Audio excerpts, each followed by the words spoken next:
Before the Wright brothers ever left the ground at Kitty Hawk, hundreds of ordinary Americans looked up into the darkness and saw something impossible. A shape moving above the fields, long, narrow, silent. A single brilliant light sweeping the ground below like a searchlight looking for something it had lost. Farmers saw it. Railroad workers saw it.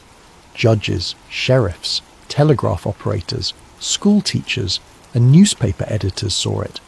They wrote letters. They swore affidavits. They described the same craft in more than 20 states across 2 winters. And then history quietly decided that none of it happened. Tonight we're going to walk backward into that darkness. We're going to follow the airship wave of 1896 and 1897 and the strange half-remembered organisation that a dozen newspapers mentioned as though everyone already knew its name. The Sonora Aero Club, a society that, according to every official record ever kept, never existed at all. Autumn 1854. California in that year was a country of its own.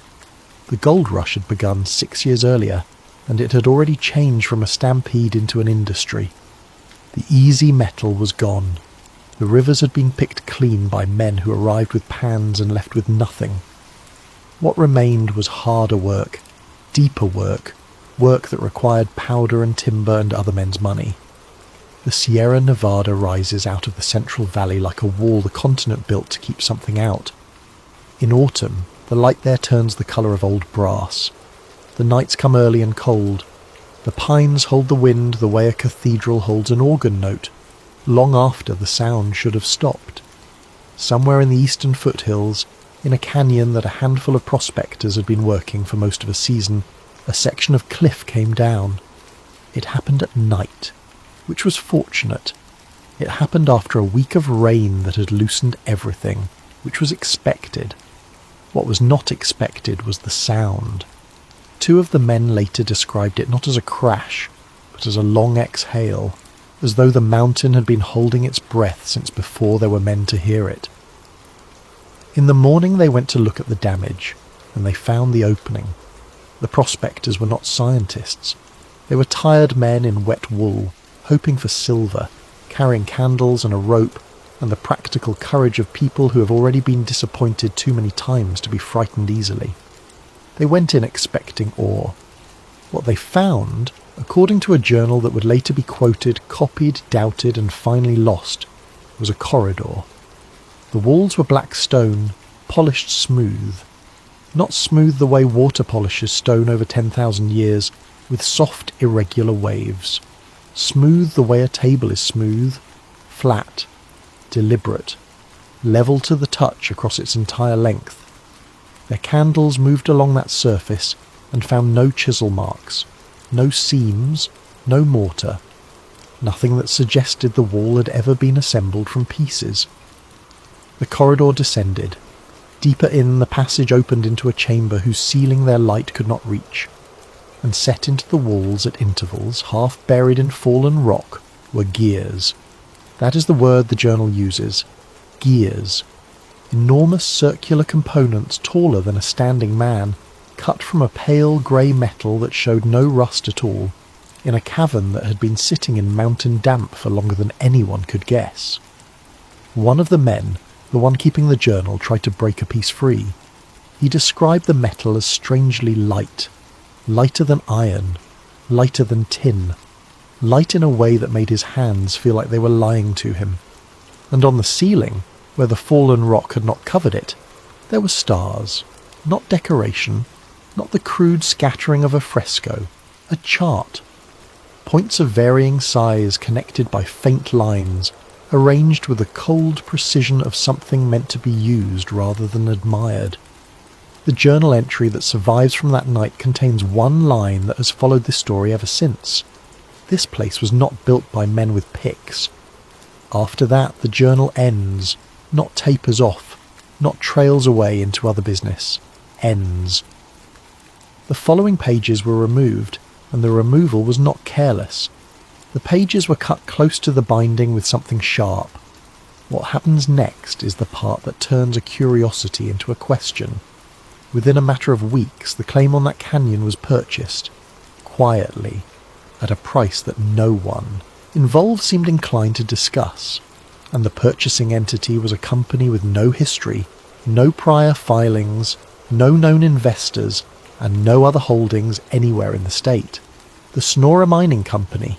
It bought the canyon. It fenced the canyon. It hired no local labour, which in a mining district is nearly unheard of because local labour is cheap and available and desperate. And then it did something stranger still. It did not mine. For the better part of 2 years, according to the recollections of men working neighbouring claims, wagons went up the canyon road loaded and came back down empty. Timber went in, powder went in, tools went in, men went in. Silver did not come out. Whatever the Sonora Mining Company was doing in that canyon, it was not looking for metal in the ground. It was clearing something, and in 1856, without notice or explanation, the company sealed the canyon entrance, dissolved itself on paper, and vanished so completely that a historian searching for it a century and a half later would find exactly one reference to its existence. A single line in a county ledger, a name, a date, and a sum of money. Nothing else. Act 1. The club that never existed. 1. The missing investors. Dr. Nathaniel Brooks had spent 19 years of his professional life on a subject that most of his colleagues considered a footnote and a joke. He was an aviation historian, not the popular kind, the kind who writes gently heroic books about test pilots and gets invited onto morning television. The other kind, the archive kind, the kind who spends October in a basement in Topeka reading microfilm until the machine's fan becomes the only sound he can still hear when he closes his eyes at night. His specialty was the period immediately before flight, the 2 decades when the problem of getting a human being into the air was still officially unsolved, and unofficially everyone in the world was trying. It is a strange thing to study, because for most of history, flight was not considered impossible. It was considered imminent. Newspapers in the 1890s wrote about the coming age of aerial navigation, the way newspapers a century later would write about the internet. Not if, when.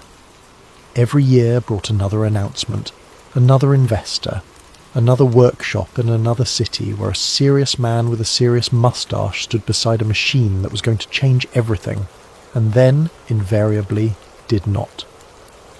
Brooks knew those men. He knew their names, their patents, their bankruptcies. He could tell you which of them died poor and which of them died merely disappointed. Which is why the newspapers of 1897 kept stopping him. He had been working through a digitized archive of regional papers, building a database of every mention of aerial navigation between 1880 and 1905, when the pattern began to bother him. The mystery airship reports were well known. Any historian of the period knows them. Beginning in November of 1896 over Sacramento, and continuing through the spring of 1897 across the Midwest, thousands of people reported seeing an illuminated craft moving through the night sky under apparent control. That much is not conspiracy. That much is simply the record. What bothered Brooks was smaller and much stranger. Scattered through those reports in perhaps a dozen papers across 4 states was a name. Never explained, never introduced, never treated as new information. The Sonora Aero Club. A reporter in one town would write that the craft was believed by some to belong to the Sonora Aero Club of California. A letter to the editor in another state would ask whether the Sonora men had finally taken their machine east. A brief item in a third paper would mention, almost in passing, that the club had declined to comment. Decline to comment. You cannot decline to comment if you do not exist. Brooks did what any historian does. He went looking for the paperwork. There is always paperwork. This is the great, boring, beautiful truth of history, and it is the thing that makes conspiracy so difficult in the real world. Organizations leave residue. They incorporate. They file. They lease buildings and default on rent. They sue each other. They apply for patents and lose them. They appear in city directories and tax rolls in the classified advertisements at the back of trade journals looking for a machinist who is not afraid of long hours. Brooks searched California incorporation records for the entire second half of the 19th century. Nothing. He searched Sonora County directories, 2 Alumni County directories, San Francisco business listings, and the trade press. Nothing. He searched patent applications, both granted and refused, for every combination of the words he could think of. Nothing. He searched newspapers again, this time not for the sightings, but for the name alone. And here he found something that made him sit back in his chair in a very quiet room. The name appeared, in print, as early as 1878, 18 years before the airship wave, in a single sentence, in a San Francisco paper, in an article about a dinner honouring a retiring engineer. Among the attendees, the paper noted, were several gentlemen of the Sonora Aero Club, gentlemen of a club that had no address, no charter, no officers, no members, and no legal existence of any kind, attending a dinner. Brooks printed the page, he pinned it to the wall above his desk, and for the next several months he could not stop looking at it. 2. The airship wave. To understand why that sentence mattered, you have to understand what happened in the winter of 1896, and it is worth telling slowly, because it is one of the strangest episodes in American history and almost nobody remembers it. It began in Sacramento in November, the evening of the 17th, a clear night, and beginning around 6 o'clock people across the city began stepping outside and looking up. There was a light moving above them, not a star. Stars do not move against the wind, not a balloon. Balloons drift, and this did not drift. It travelled, at an estimated altitude of 1,000 feet or more, in a straight line, and then it turned. Streetcar conductors stopped their cars in the middle of the street. Passengers got out. A crowd gathered on H Street and another on 12th, and people stood in the cold with their heads back and watched an electric light cross the sky above the capital of California. Some of them heard voices. That is one of the details that has always made the Sacramento sighting difficult to dismiss and impossible to forget. Multiple witnesses reported hearing men calling to one another from above them, and at least one reported laughter, and one reported a phrase about being late for a destination. Within days the sightings spread. San Francisco, Oakland, then up and down the coast, and then, over the following 5 months, across the country, Washington, Nebraska, Kansas, Iowa, Illinois, Michigan, Wisconsin, Missouri, Arkansas, Tennessee, Texas. In town after town, on night after night, people describe the same thing. A long dark hull, most often compared to a cigar, wings or fins sometimes, a brilliant white light at the front that swept the ground, coloured lights, red and green, at the sides, a humming or whirring sound, sometimes reported, sometimes conspicuously absent, and the same unsettling quality repeated by witness after witness, in their own words, in their own dialects, hundreds of miles apart. It seemed to be under control. That was the phrase. Under control, not drifting, not falling, steering. The scale of it is what people forget. This was not a handful of reports. Historians who have gone through the archives have counted well over 1,000 separate published sightings during that wave, and the real number of witnesses runs into the tens of thousands. Now, the honest part. A great many of those reports were nonsense. The 1890s were the golden age of the newspaper hoax.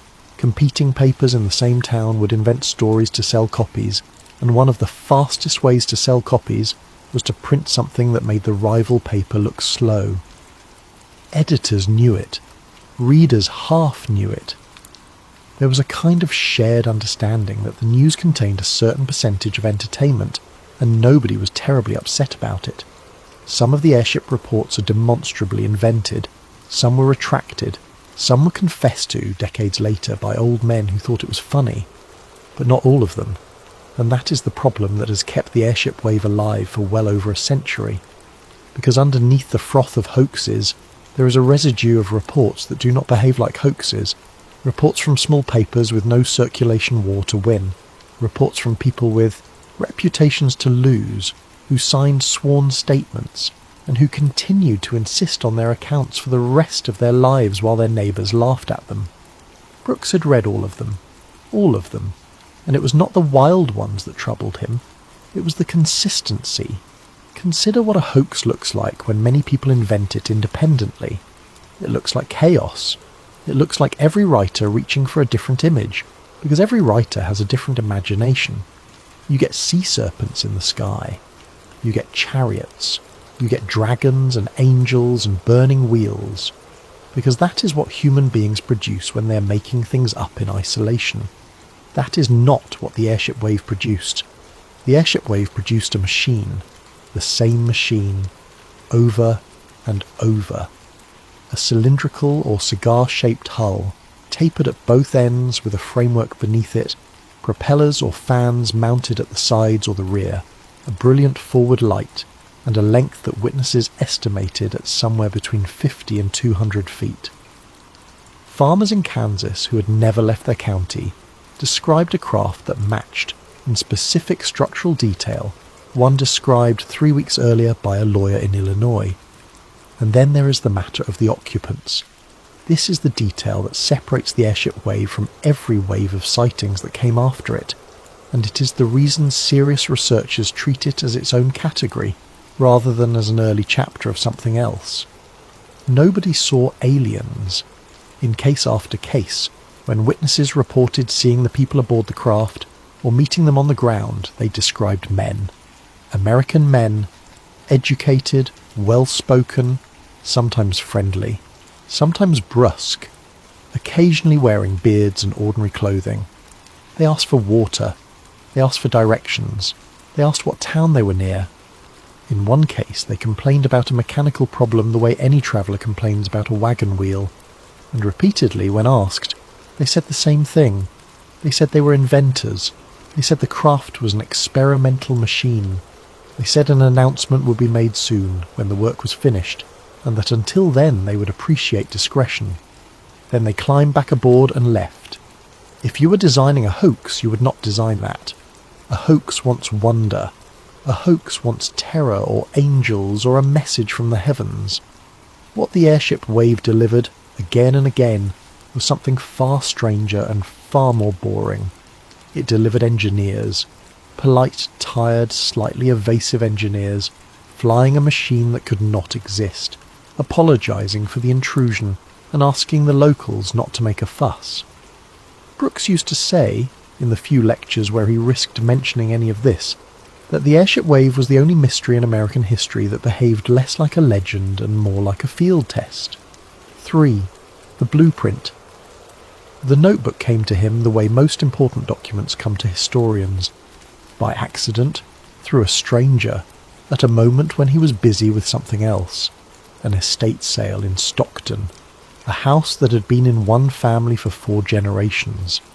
The great-grandson was clearing it out, and had found a box of engineering papers in a sealed trunk in the attic, and rather than throw them away, he did the decent thing and emailed a university, and the university forwarded it to the man who cared about such things.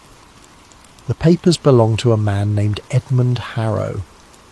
Brooks had never heard the name. That itself was mildly remarkable. He had spent 2 decades building a mental index of every American who had seriously attempted powered flight before 1903, and he could not place this one anywhere. The trunk contained correspondence, receipts, a few personal effects, and 1 bound notebook. The notebook was dated 1889, 14 years before Kitty Hawk. Brooks opened it expecting what such notebooks usually contain: sketches of wings, calculations about lift and surface area, most of them wrong, diagrams of steam engines that would have been far too heavy to leave the ground, the honest, doomed arithmetic of a man working on a problem before the materials existed to solve it. That is not what was inside. The first 40 pages were conventional enough. Notes on materials, comparative weights of aluminum and steel, observations on bird flight, which every aviation pioneer made, because everyone in that era was still convinced the answer lay in imitation. Then, around page 41, the handwriting changes. It becomes smaller. denser, more careful, and the drawings change with it. What appears on those pages is a craft, cigar-shaped, roughly 140 feet in length, with a rigid hull and an internal frame. So far, so ordinary. Airship designs of that shape existed on paper. They had existed since the middle of the century, but every airship design of that era shares one characteristic that Harrow's does not. They all contain gas. Lighter than air flight in the 19th century meant hydrogen or coal gas held in enormous envelopes, because that was the only known way to overcome weight. Every serious design of the period is, at heart, a bag with a machine attached to it. Harrow's craft has no gas envelope. The interior is drawn as open space, decking, structural ribs, storage, crew quarters. There is no lifting cell of any kind, and there is no room for one. Instead, drawn at the centre of the hull and repeated across 7 different pages from 7 different angles, there is a ring. A smooth circular band encircling the vessel at its widest point, mounted on supports that hold it slightly away from the hull itself, so that it does not touch the structure it is attached to. Brooks stared at that drawing for a long time. In the margins, in that small, careful hand, Harrow had written the same phrase again and again, sometimes as a label, sometimes as a note to himself, once at the top of a page as though it were a title: the resonance chamber. There is no explanation of what it does. There is no theory of operation. There are no equations describing how a metal ring might lift 140 feet of hull off the ground. What there is, and this is the detail that changed the direction of Brooks's entire life, is a tolerance. On page 63, beside a cross-section of the ring, Harrow noted the acceptable variance in its circumference. He specified it in thousandths of an inch. He then added a line beneath it. Below this figure the effect does not occur. Above it the ring fractures. We do not know why. We know only where the boundary lies, because we have found it by ruining 11 of them. Brooks read that sentence and felt something cold move across the back of his neck. Because that is not the language of invention. Invention is theory first. A man who invents a thing understands, or believes he understands, the principle behind it, and builds outward from the principle toward a working object. That sentence is the language of something else entirely. That is the language of a man taking apart a machine he did not build, trying to copy a part he does not understand, and recording where the copies fail. That is reverse engineering. And the object he was reverse engineering, in 1889, in a notebook in a trunk in an attic in Stockton, was already sitting somewhere, complete. Act 2. The Discovery. 4. The Sonora Mine. It took Brooks 11 months to find the canyon. Harrow's notebook contained no address. It contained something better and much more frustrating, which was a habit. Harrow, like many 19th century engineers, recorded the weather. Not out of poetry, out of practicality. Temperature and humidity affect materials, and a man testing metals wants to know the conditions under which he tested them. So at the top of many pages, in small neat figures, Harrow noted temperature, wind, and cloud. Brooks compared those notations against surviving regional weather records from the same dates. It took him most of a year, and it produced a region rather than a point. Somewhere in the western foothills of the Sierra Nevada, at an elevation of roughly 3,000 feet, in a zone about 40 miles across. Then he went back to the county ledgers, and there, on a page of transactions from the autumn of 1854, written in the tight brown ink of a clerk who had no idea he was writing anything at all, was a single entry: the Sonora Mining Company, a canyon claim, a sum of money considerably larger than the claim was worth. Brooks drove out in September. The road is gone now, or nearly. What remains is a fire road that the Forest Service maintains without enthusiasm, and then a track, and then nothing at all except the shape of a road that a person who knows what to look for can still read in the way the trees grow. The canyon itself is unremarkable. That is the first thing that strikes you about places like this. The extraordinary rarely announces itself. It is just a fold in the land with a dry creek at the bottom and pines on the slopes and the particular deep quiet that mountains have in the late afternoon when the wind stops. There was collapsed timber, there were tailings, the grey fans of waste rock that mining leaves behind like scars. And that, Brooks noticed almost immediately, was the first thing that was wrong. There was not enough of it. Mining produces waste, enormous quantities of it. For every ounce of metal that comes out of a mountain, tons of broken rock come out with it, and that rock has to go somewhere, and where it goes is downhill, in great sterile heaps that remain visible for centuries. The tailings in that canyon were small, far too small for 2 years of continuous operation by a company that had bought timber and powder and hired dozens of men. Which meant one of two things. Either the Sonora Mining Company had done very little work in that canyon, or it had spent 2 years taking material out and not letting it be seen. The adit, the horizontal entrance into the hillside, had been sealed, not caved, sealed. Brooks could see the difference even under a century and a half of debris and root growth. A cave-in is chaos. This was masonry. Someone had walled the opening deliberately with dressed stone and then buried the wall. It took him 2 days with a crew of 3 graduate students and a great deal of institutional paperwork to open a gap large enough to crawl through. The air that came out was cold and dry and smelled of nothing at all. 5.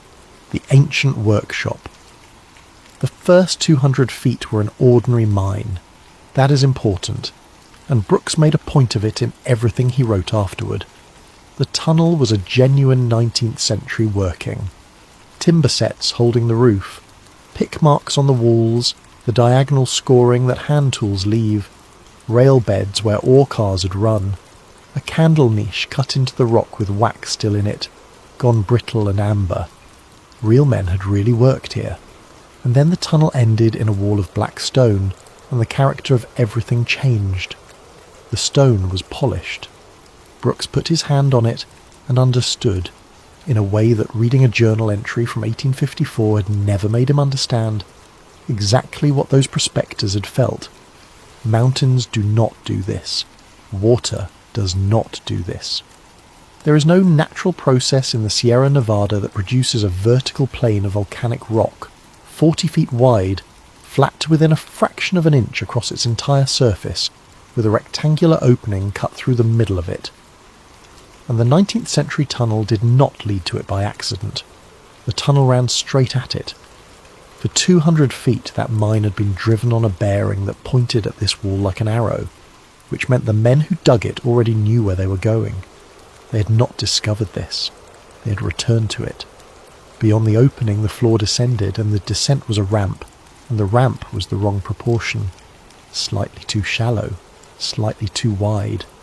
The kind of subtle dimensional wrongness that the body notices before the mind does, so that walking down it made all 4 of them uneasy without any of them being able to say why. And then the chamber. The lights they carried did not reach the far wall. It was not a city.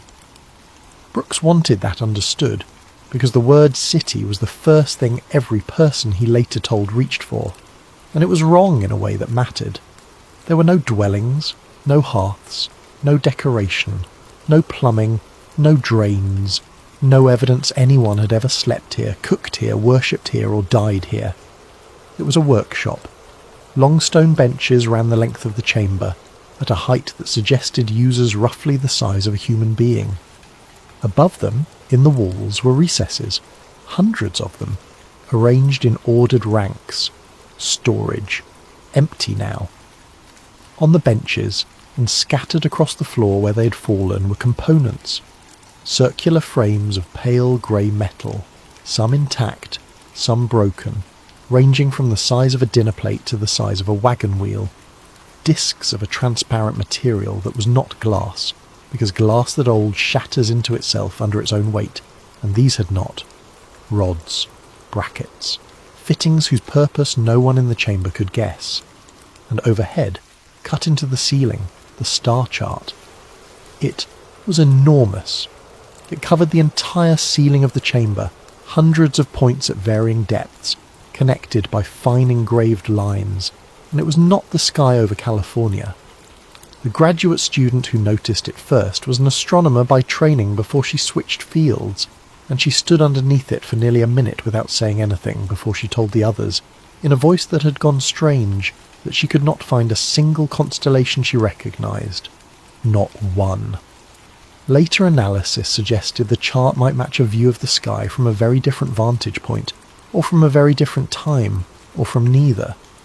The findings were never published. Brooks tried. 3 journals declined the paper without sending it to review, but the detail that Brooks himself could not stop returning to was not the ceiling. It was the benches. Because scattered among the ancient components, on those same stone surfaces, were objects that were unmistakably from the 1850s. A pipe wrench, a pair of calipers, an oil can, a leather apron, cracked and stiff, folded over the end of a bench as though its owner intended to come back for it. The miners had not just found this chamber, they had worked in it. For 2 years, in secret, in a canyon they had bought with money nobody could trace. A group of men had come down here every day, set out their tools beside components made by something that was not human, and tried to figure out how they worked. 6. The builders. The men who found this place in 1854 believed they had discovered a lost civilization. That is the natural conclusion. It is the comfortable one.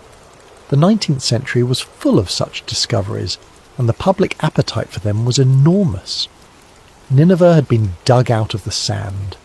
Pompeii was being uncovered street by street. Everyone in the educated world had accepted recently and thrillingly that the past contained empires nobody had remembered. So a buried chamber with polished walls and strange machinery fit a category that already existed. Ancient. Vanished. Ours by right of rediscovery. The engineers who came after them reached a different conclusion, and Harrow's journals record the moment the distinction became clear. It was the alloy. The pale grey metal that made up the frames and the gears could not be identified. That alone was not damning. 19th century metallurgy had real limits, and a great many things were unidentifiable in 1860. But Harrow's people tested it for decades. Through the 1860s, 70s and 80s, as the science improved, they kept testing it, and the metal kept refusing. It did not oxidize. Under any conditions they could produce, including immersion in acid, it did not corrode. Its density was wrong. It was substantially lighter than aluminum, which in that era was still a precious metal more valuable than silver, and it was stronger than the best steel they could obtain, and it could not be melted. They tried. Harrow describes the attempt in terms that are almost embarrassed. They built a furnace specifically for the purpose, ran it hotter than anything else they had ever built, and got nothing. No softening, no deformation, not so much as a change in colour. A civilization that is merely old leaves behind things you can understand and admire, bronze that you can date, pottery you can classify, stonework you can measure and copy. A civilization that leaves behind a metal your best furnace cannot touch is not old. It is ahead. Harrow wrote the conclusion in a single line, and Brooks would eventually see the same phrasing repeated in 3 separate documents by 3 separate hands, which suggested it had become something close to a creed. We did not find the past. We found a road, and we are standing at the wrong end of it. Act 3. The Sonora Aero Club. 7. The first flight. The men who bought that canyon were not adventurers. That is the first thing to understand about them, and it is the thing that makes the story feel most plausible in its bones. They were professionals. Harrow's journals name 11 founding members, and the names, where Brooks could trace them, belong to a particular class of 19th century American. A bridge engineer from Pennsylvania, a watchmaker from Geneva, who had come west in the rush and had the sense to sell tools instead of buying claims, a metallurgist trained in Freiburg, a man who built and repaired the enormous stamp mills that crushed ore, which meant he understood vibration, resonance, and the behaviour of machinery under stress better than almost anyone alive. They did not want fame. Several of them were already comfortably wealthy. What they wanted, judging from 4 decades of meticulous notes, was to know how the thing worked. And for 30 years, they failed. That is the part of the story that never appears in the legends, because failure is not dramatic, but the journals are relentless about it. Year after year of careful, disciplined, well-funded disappointment. They could not melt the alloy, so they could not cast a replacement part. They could not cut it, so they could not shape one. They could not analyse it, so they could not synthesize it. Everything they knew how to do to metal, the metal refused, so they changed the question. If they could not make the alloy, could they make the shape? Could they take a material they did understand and form it into the same geometry, and see whether the geometry itself was doing the work? This is where the ring comes in. Among the components on the benches were dozens of circular frames of varying diameters, and it had been obvious from the beginning that these were central to whatever the chamber had been built to service. They appeared in every configuration. They were the most numerous surviving object, and when the intact examples were struck, they produced a tone, not a clang, a tone. Pure, sustained, and unnervingly long, continuing for well over a minute after the strike, dying away so gradually that men in the chamber would find themselves holding their breath, waiting for a silence that kept refusing to arrive. The stamp mill engineer was the one who understood. He had spent his career around machines that shook themselves apart, and he had learned the hard truth of resonance, that a small force applied at exactly the right interval will build, that a bridge can be destroyed by soldiers walking in step, that everything in the physical world has a frequency at which it will accept energy and refuse to give it back. His proposal, recorded in the summer of 1881, was simple and slightly mad, that the rings were not structural, that they were not decorative, that they were tuned, and that whatever the vanished builders had done, they had done it not with fuel or fire or gas, but with frequency. It took 8 more years. The account of the first successful test in Harrow's hand in the autumn of 1889 occupies less than a page, and Brooks considered it the most extraordinary page of prose he had ever read, precisely because of how little it says. They had built a ring of their own alloy, an experimental blend 92 inches in diameter, machined to a tolerance that had taken them 3 years to learn how to achieve. They mounted it in a wooden cradle in a shed at the mouth of the canyon. They ran current through a coil arrangement that Harrow does not describe, which Brooks assumed was deliberate, and at a certain point the ring rose. It did not fly. It did not shoot into the sky. It lifted in the cradle roughly 4 inches, along with the cradle itself, and it hung there for 11 seconds, and it made no sound. Harrow's entry ends with a sentence that has stayed with everyone who has ever read it. We stood in a shed in the dark and watched a piece of metal decide not to be heavy, and not one of us could say a word, and afterward Whitcomb went outside and was sick in the grass. They named themselves that winter the Sonora Aero Club, aero from the Greek for air, club because that is what 19th century gentlemen called any group of men who met regularly with a shared interest, and because it sounded harmless. The name was chosen precisely because it sounded like nothing at all. 8. These secret tests. They flew at night. Always at night. That was the first rule, and for most of a decade it was enough. The early craft was small. Harrow's drawings show a progression, from a platform barely large enough for one man to a hull of perhaps 40 feet, and then the larger vessels of the 1890s. They flew over the Central Valley, over the empty grazing country, over the Nevada desert. They mapped routes that avoided towns, ranch houses, and rail lines, and they timed their flights to the phases of the moon, preferring the dark of the month. And still, people saw them. You cannot fly a 100-foot object over a populated country and not be seen, no matter how careful you are. Somebody is always awake. Somebody is always outside. A ranch hand checking on a sick horse at 3 a.m. looks up, and there it is. The club's response to this problem was, in Brooks's estimation, the single most intelligent thing they ever did. They did not deny it. They amplified it. The journals described the strategy in cold, deliberate terms. Beginning around 1890, club members and paid intermediaries began feeding stories to newspapers, not truthful accounts, absurd ones. They reported airships shaped like enormous birds. They reported crews of dwarves. They reported messages dropped from the sky in unknown languages. They reported a captain who claimed to be from Mars, and a machine powered by compressed music, and a vessel that landed in a wheat field so that its pilot could ask a farmer for a sandwich. They mixed nonsense into the record until the record could no longer be trusted. Because here is the thing about ridicule. It does not merely discredit the false reports, it contaminates the true ones. Once a subject becomes a joke, no serious person will touch it, no serious investigator will pursue it, and every genuine witness learns to keep quiet rather than be laughed at in his own town. The club understood this 50 years before anyone gave it a name. Ridicule became their armour, and it worked so well that a century later the entire airship wave would be filed away under hoaxes and hysteria, and the small hard residue of reports that could not be explained would be dismissed along with everything else. 9. The rule of silence. Every member swore an oath, not a theatrical one.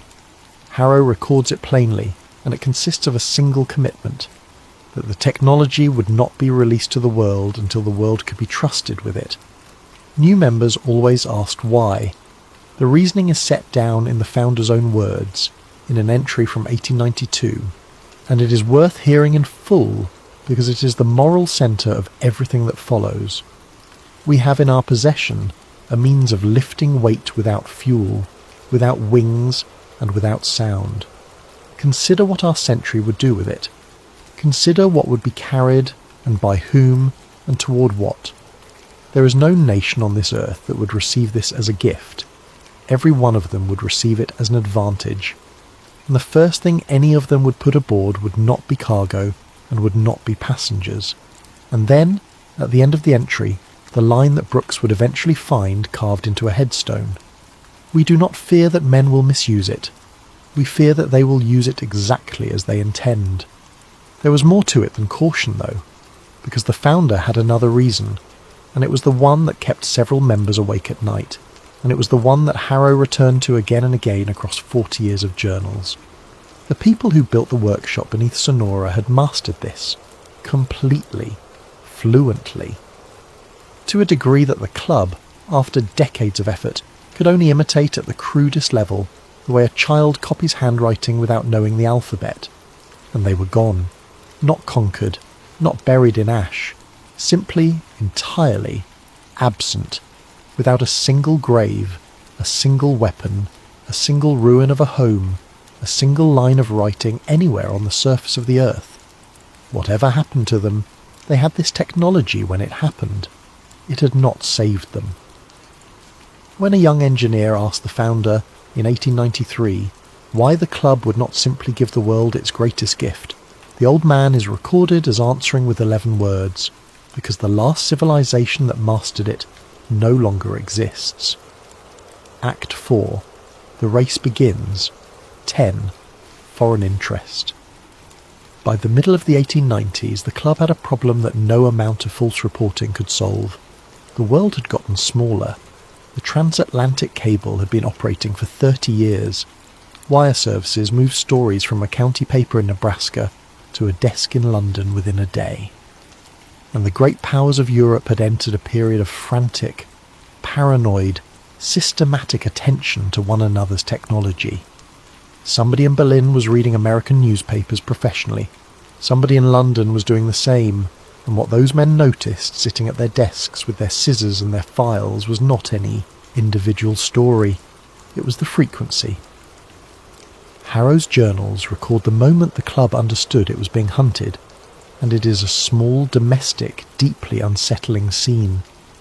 In the spring of 1896, a member returned to his home in Oakland and found that his study had been searched. Nothing was taken. That was how he knew. A thief takes, a professional reads, photographs and restores, and the only reason the member noticed at all was that he was a compulsively tidy man who kept his drawing instruments in a particular order, and the order was wrong. over the following 18 months there were 4 more. A workshop in Sacramento entered at night. Nothing missing. A member approached at a scientific society dinner in San Francisco by a courteous Englishman who asked a great many questions about metallurgy and gave a name that turned out to belong to a man who had died in Calcutta 4 years earlier. A German engineer who arrived in Tuolumne County with excellent credentials expressed an interest in the geology of the region and spent 6 weeks photographing canyon entrances, and a Russian who did not bother pretending. He came directly to Harrow in his own home, sat in his parlour, drank his coffee and made an offer. He named a sum. He named a country. He observed pleasantly that the gentlemen of the club were not young men, that their work would outlive them regardless, and that the only real question was who would inherit it. Harrow declined. The Russian thanked him, complimented the coffee, and on his way out the door said something that Harrow wrote down verbatim that same night. You imagine you're keeping a secret. You're only choosing which nation finds it first by deciding how long to wait. 11. The demonstration. The last flight was not an accident. This is the assertion at the heart of the conspiracy, and it recasts the entire airship wave of 1897 into something colder and more deliberate than folklore.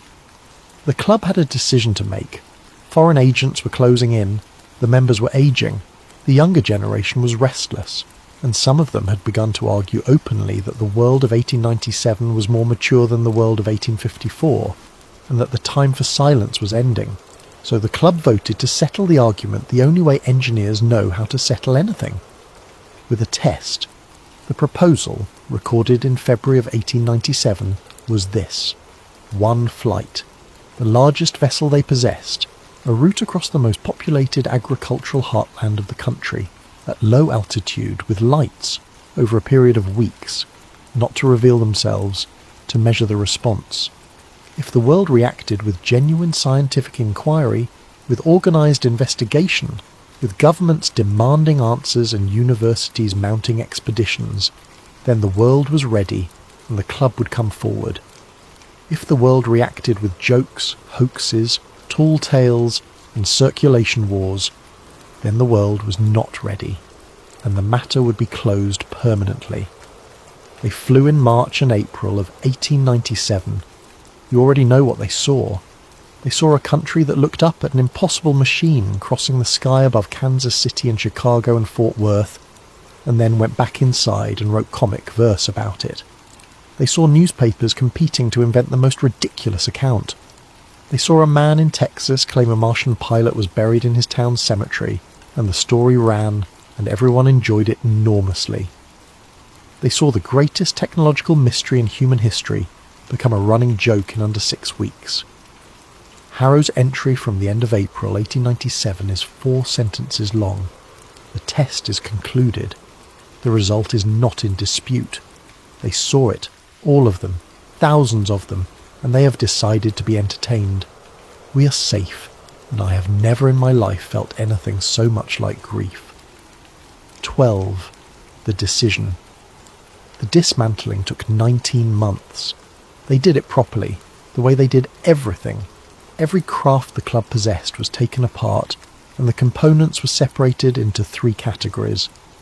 Materials that could be identified as ordinary 19th century manufacture were destroyed or sold as scrap through intermediaries in 3 states.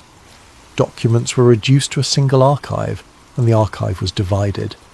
And the original components, the pale grey frames and the transparent discs and everything else, that had been lifted off those stone benches, were removed from the canyon and hidden. Not in one place. That was the point. Harrow's journals describe a dispersal scheme of deliberate, almost cruel elegance, in which no living member knew the location of more than 2 caches, and no cache contained a complete working assembly. Then they went back into the chamber one last time. Harrow describes it briefly. 11 old men, or what was left of them, standing under a star chart of a sky none of them recognised, in a workshop they had spent 40 years failing to understand. They left the benches as they found them. They left the tools. Someone left the leather apron folded over the end of a bench, and Brooks would find it there 123 years later, exactly where it had been placed. Then they sealed the passage, walled the adit, buried the wall, and let the forest take the road. And the world went on believing that 1,000 people across 20 states had all been lying at the same time. Act 5, the Wright brothers, 13, a visitor, Dayton, Ohio, the spring of 1903. The bicycle shop on West 3rd Street was, by every account, an unremarkable place. Two brothers who had never married, who lived with their father and sister, who repaired bicycles for a living and spent every spare hour and every spare dollar on a problem that most sensible people considered a species of madness. They were not wealthy. They had no institutional support. They had a wind tunnel they had built themselves out of a wooden box, and they had made more careful measurements of lift and drag in that box than every funded institution in the world combined. That is the real story, and it deserves to be said plainly before the fiction resumes. The Wright brothers solved flight by being better at engineering than anyone else alive. They solved it by realizing that the problem was not power and was not lift, but control, which everyone else had ignored. They solved it with patience and arithmetic and thousands of hours of unglamorous work. Nobody gave it to them. That matters.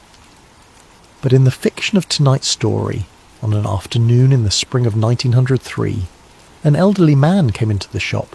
He was well dressed in an old-fashioned way. He walked with a cane he did not appear to need. He gave his name only as Mr. Harrow, and he said he had read about their gliding experiments at Kitty Hawk in a technical journal and had come a long way to see the workshop. He stayed nearly 3 hours. He asked about wing warping. He asked about the propeller shapes, and about the decision to test in a tunnel rather than in the field, and about the engine their mechanic had built when no manufacturer would supply one light enough. The brothers, who were guarded men and generally impatient with visitors, later remembered him because he asked good questions. Toward the end of the afternoon, the old man stood for a while in front of the machine, saying nothing. Then he said very quietly that they were going to succeed. Not that they might, that they would. Wilbur, who did not care for flattery, said something dismissive, and the old man turned and looked at him with an expression that neither brother ever adequately described, and said the only thing about the visit that they both remembered word for word. "Do not chase our path. Build your own. Yours will hold." Then he thanked them, and put on his hat, and walked out into the Ohio afternoon, and they never saw him again. They didn't know what he meant. Orville mentioned it once, decades later, as a curiosity. A strange old gentleman who came to the shop before Kitty Hawk and said something odd. He assumed the man had been talking about competitors. 14. Why history changed. The final entries in Harrow's journals are not about machines at all. They are about time. The club had spent 40 years trying to leap across a gap, and the last thing Harrow came to understand was that gaps of that kind cannot be leapt. They have to be walked. Because a technology is not an object. It is a civilization's entire accumulated understanding, expressed temporarily in a shape. The club had a ring that lifted. It did not have the physics that made the ring lift, the mathematics that predicted it, the industry that could produce it reliably, or the institutions that could hold it responsibly. They had an answer without the century of questions that gives an answer meaning. And Harrow realized, watching two bicycle mechanics in Ohio work their way toward flight with a wooden box and a set of tables, that the slow road was not the inferior one.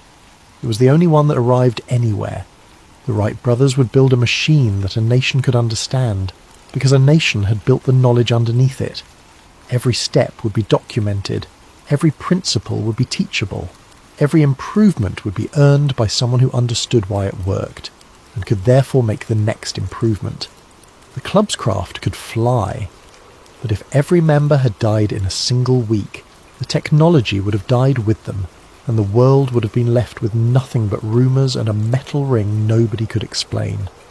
That was the decision. Not secrecy for its own sake, not hoarding, deference. Let the slow road run. Let humanity arrive at flight the way it arrives at everything real, incrementally, publicly, argumentatively, with patents and lawsuits and rival claims and improvements published in journals where anyone can read them. Harrow's last complete entry, written in 1906, is a single paragraph. "We are not the beginning of aviation. We were never the beginning. We were a group of men who found a book in a language nobody speaks and spent our lives copying out 3 sentences we did not understand. In Ohio, there are 2 brothers writing a language of their own, letter by letter, and their grandchildren will read it fluently. Let them. It is better this way. I am tired, and I am not sorry." 15. Operation Paperclip. The story should end there, and for 40 years it did. Then the Second World War ended, and the United States began the enormous, morally complicated project of absorbing German science. Operation Paperclip is real. That is documented history. More than 1,600 German scientists, engineers and technicians were brought to the United States between 1945 and the early 1950s, along with warehouses of captured technical material, and their war records were quietly laundered to make it possible. Most of what came back was rocketry, aeronautics and medicine. But the sheer volume of captured paper meant that American analysts spent years reading files that nobody had specifically requested, and some of those files came from institutions whose research had nothing to do with weapons at all. Among them were the archaeological bureaus. The Third Reich funded expeditions in search of the origins of what it imagined to be an ancient master civilization. That is also documented, and it was as pseudo-scientific and as ideologically corrupt as it sounds. Tibet, Scandinavia, the Middle East. Teams sent out at enormous expense to find evidence for a history that did not exist. In the fiction of tonight's story, one of those files concerned California, a folder assembled in the late 1930s containing translated American newspaper clippings from 1896 and 1897, a map of Tuolumne County, photographs of canyon entrances taken by a German engineer on a geological tour in 1897, and a typed summary in which an analyst in Berlin concluded that an American private society had been in possession of a lifting technology of unknown principle, and that the society had abruptly ceased operations in 1898. The Germans had been looking for the Sonora workshop. They had never found it. The war had ended first. The Americans who read that file in 1948 had 2 advantages the Germans lacked. They were already in California, and they had county records. A small team went out in the autumn of 1949. It took them 3 weeks to locate the canyon and 2 days to open the adit, which had been sealed with dressed stone and buried. They walked the 200 feet of 19th century tunnel. They found the polished black wall and the rectangular opening. They walked down the ramp with its slightly wrong proportions into the chamber under the star chart. And they found exactly what Brooks would find 70 years later. Benches, tools, a leather apron, fragments of metal and transparent discs that could not be identified, in quantities far too small to assemble anything. Someone had emptied the room decades before they arrived, and had done it so thoroughly and so long ago that there was nothing left to pursue. The file was closed, the chamber was catalogued, photographed and reported, and the report went into a system that in 1949 was already producing more paper than anyone could read. And there it stayed. Act 6. The final discovery. 16. The last founder. Edmund Harrow died in 1909 and is buried in a small cemetery outside Stockton, California, under a granite headstone that has weathered badly and leans slightly to the east. Brooks went to find the grave for the most ordinary of reasons. He was writing a paper. He wanted dates. The stone gives a name, a birth year of 1831, a death year of 1909, and then, beneath, a line that Brooks stood in front of for a long time in the wet grass on a grey afternoon. We do not fear that men will misuse it. We fear that they will use it exactly as they intend. He had read that sentence before, in a journal, written in 1892 by a man who was not Harrow, which meant Harrow had chosen, as the only words that would remain of him, a quotation from his founder that no living person outside the club could possibly have recognised. He had left a message addressed to whoever came looking. The base of the monument was a separate block, and it had shifted over a century of freeze and root growth, and there was a gap. Brooks put his fingers into it and felt, packed in what had once been oiled cloth, something cylindrical, brass, 11 inches long, sealed with wax and screwed shut. Inside was a rolled document, 31 pages, in that small, careful hand, dated the spring of 1909. It was a confession, and it was addressed, in the first line, to whoever finds this, which I hope will be no one for a very long time. Most of it Brooks already knew, or had guessed. The cavern, the company, the 40 years, the ring, the tolerance, the 11 ruined attempts. But on the 22nd page, Harrow set down the thing that the club had never written anywhere else, and it reorganised every fact that had come before it. The club never built an airship. Not one. Not ever. The 92-inch ring in the shed in 1889 was the height of their achievement in fabrication, and it was the last thing of significance they ever successfully made themselves. Every attempt to scale it failed. Every attempt to reproduce the alloy failed. The tolerance they had learned to hit by ruining 11 rings could not be held at any larger diameter with the machine tools of the 19th century. So what were they flying over Kansas in 1897? Harrow answers in one line. We did not build them, we repaired them. There had been 3 of them. Not components, not fragments. 3 complete craft, cigar-shaped, 140 feet in length, resting in a second chamber deeper in the mountain that the prospectors of 1854 never reached, and that the club found in 1863 after 9 years of clearing rubble. The workshop upstairs, with its benches and its ranks of empty recesses, had never been a factory. It was a service bay, and the entire 40-year history of the Sonora Aero Club, the metallurgy, the resonance, the tolerances, the failures, was not the story of men inventing a machine. It was the story of men learning just enough to keep 3 machines they did not understand from falling out of the sky. 17. The hidden hangar. Harrow's final pages contained instructions, not a map, a sequence, distances paced from a rock formation, a bearing, a depth, described the way a man describes a route to someone he trusts and has never met. Brooks went back in November. The entrance was not in the canyon. It was on the far side of the ridge, a natural fissure that had been widened and then disguised with such care that he walked past it twice. The passage descended for a long way, long enough that Brooks stopped counting and simply followed the beam of his light, hearing nothing but his own breathing and the small sounds of loose stone, aware with every step of the weight of the mountain above him. And then the passage opened, and his light did not find a wall or a ceiling or a far side. He found the craft by walking into it. It filled the chamber. 140 feet of hull, dark and dull and unreflective, tapered at both ends, resting on cradles of the same pale grey metal, in a space that had been cut to hold it with perhaps 10 feet to spare in any direction. There was no dust on it. Brooks would think about that for the rest of his life. Everything else in the chamber was under a century of fine grit. The cradles, the floor, the walls, and the hull itself was clean, as though whatever it was made of simply did not permit anything to settle on it. He walked its length twice.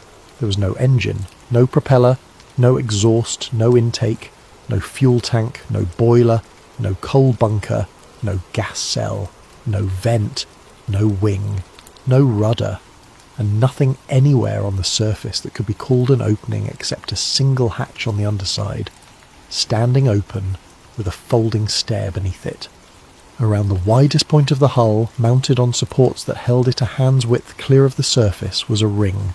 Smooth, unbroken, perfectly circular. Brooks reached up and touched it, and it was neither warm nor cold. It was exactly the temperature of his own hand, and it stayed that way, matching him, which is not a thing that metal does. He struck it once with the base of his flashlight. The tone filled the chamber. It rose, and it held, and it went on holding, long past the point where any physical object should have surrendered its energy to the air, and Brooks stood beneath a machine older than agriculture and listened to it sing until the sound faded so gradually that he could not have said when it stopped. 18. The truth. The last pages of Harrow's confession are not about technology. They are about a conclusion the club reached slowly, over decades, and then could not unreach. They had assumed at first that they had found the remains of a civilization that had died, but there were no bodies. In 70 years of excavation, across 2 chambers, not one grave, not one weapon, not one cooking fire, not one dwelling, not one child's toy, not one line of writing on any surface except the star chart on the ceiling. There was no city above. There never had been.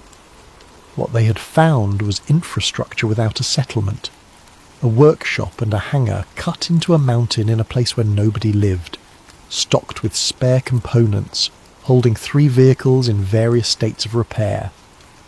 Harrow's word for it, in the second to last paragraph he ever wrote, is the word that gives the whole story its shape.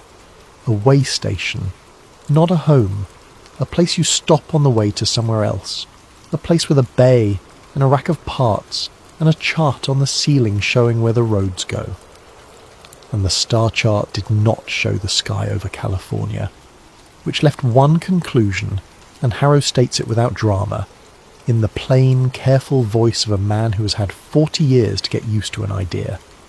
The civilization beneath Sonora had not vanished. It had left. They had not been destroyed by war or plague or catastrophe.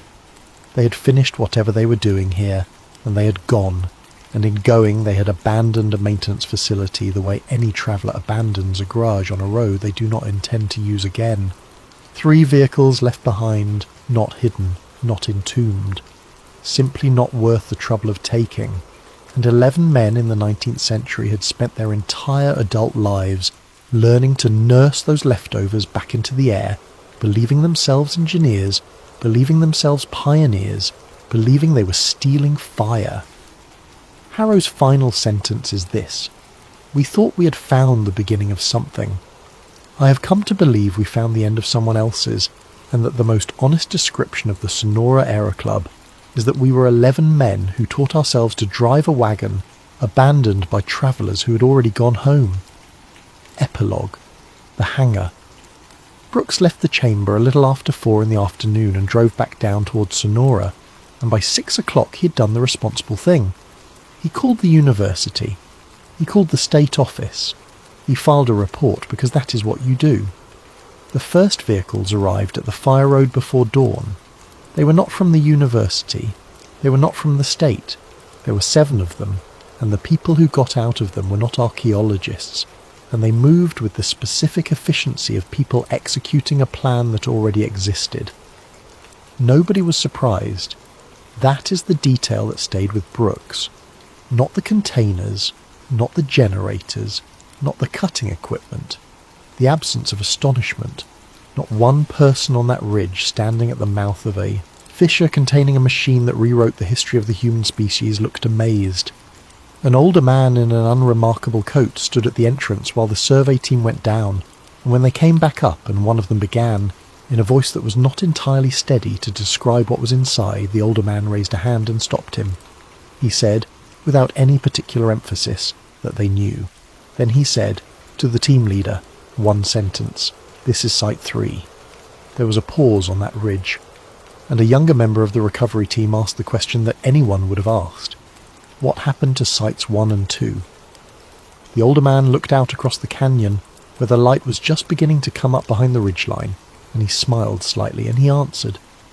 They were found long before the club ever reached California. The chamber was emptied over 11 days. The fissure was collapsed with a shaped charge, and the debris was landscaped. The Forest Service reclassified the entire area as a hazard closure, and the closure has never been lifted. Brooks was not prosecuted, not threatened, and not contacted again. His paper was rejected by 4 journals.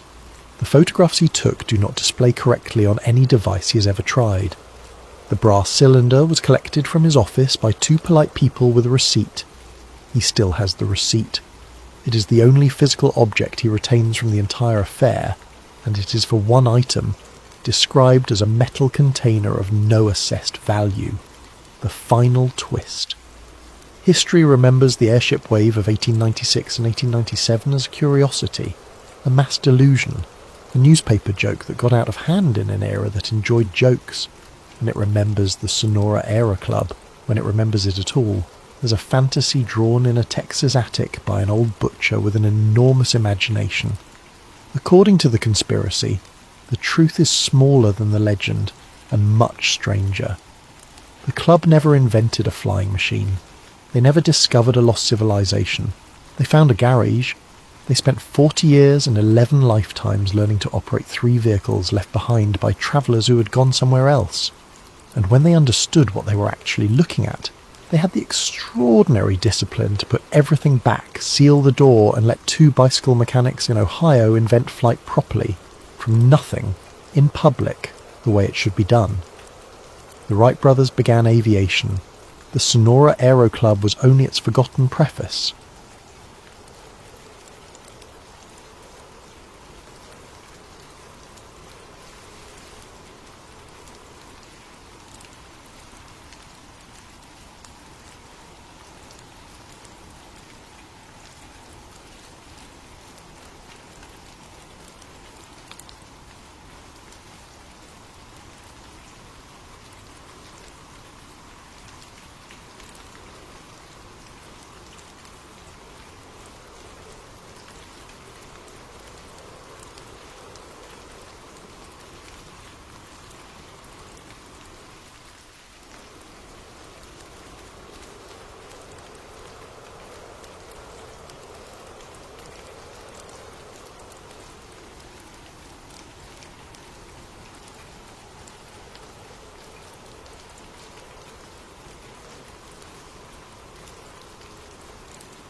Before we begin, we just wanted to give a quick thank you to Jessica. Thank you so much for the kind donation over on Buy Me a Coffee, and thank you for the time you've given this channel, which is honestly worth even more. You've been around here a long while now, hanging out in the comments, listening in the small hours the same way a lot of you are right now, and every so often you'll send over a video idea, and some of those have turned into episodes that thousands of people have fallen asleep to since. That kind of thing doesn't show up on any graph, but it's really the whole reason this channel exists, and we truly appreciate you. And that brings me to something I want to mention to all of you listening tonight. Wherever you are, whatever hour it happens to be where you're lying right now, if you ever decide to leave a donation over on Buy Me a Coffee, please leave a video idea along with it. Tell us what keeps you awake. Tell us the story you have always wanted to hear told properly, slowly, in the dark, with the lights off and the world quiet. Because when you do that, the episode becomes yours. Your name goes at the front of it. Your idea becomes the thing that thousands of other people fall asleep to. We have built this entire library that way, one suggestion at a time, and it is honestly one of the best parts of doing this. It is truly appreciated, and we are so glad you're enjoying the content. Speaking of ideas that became episodes, tonight's story comes to us from Nathaniel. Nathaniel, thank you. This one has been sitting in the queue for a while, not because it was forgotten, but because it needed room. It needed the long treatment. It needed to be told the way it deserves to be told, with all of the strange edges left in and none of the difficult parts smoothed over. So tonight, that is exactly what we are going to do. All right, get comfortable. Let the room go dark. Let your shoulders drop away from your ears and let your jaw unclench, because you have probably been holding it without noticing. Tonight, we are going to Florida. Not the Florida of postcards and beaches and neon. We are going to the inland Florida of pine scrub and swamp gas and heat that does not break after sundown. We're going to a place that covers 464,000 acres of land and controls more than 120,000 square miles of airspace and water range beyond that. A place so large that entire towns could disappear inside it, and nobody would ever notice the gap. We are going to Eglin Air Force Base, and we are going to talk about 6 men who walked out of it in July of 1990 and did not come back. This is the story of the Gulf 6. This is the mission that never ended.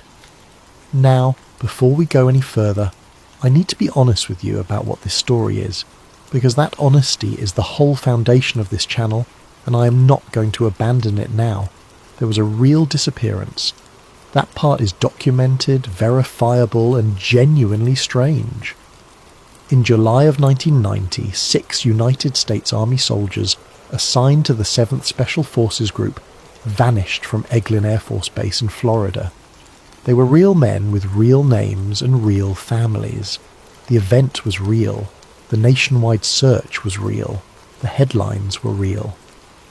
What happened next, in the official record, is that those 6 men eventually surrendered and were prosecuted for being absent without leave. There is no evidence, none whatsoever, that anything described in the second half of tonight's story actually occurred. What we are building tonight is a work of speculative fiction.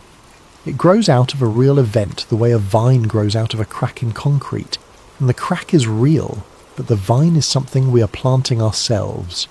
I tell you this now so that you can let go of the work of sorting fact from invention. You do not have to keep score tonight. Just listen. Let the story carry you down. Ready? Then let us begin where every version of this story begins, at a gate, in the heat, in the summer of 1990. Part 1. The base that ate the map.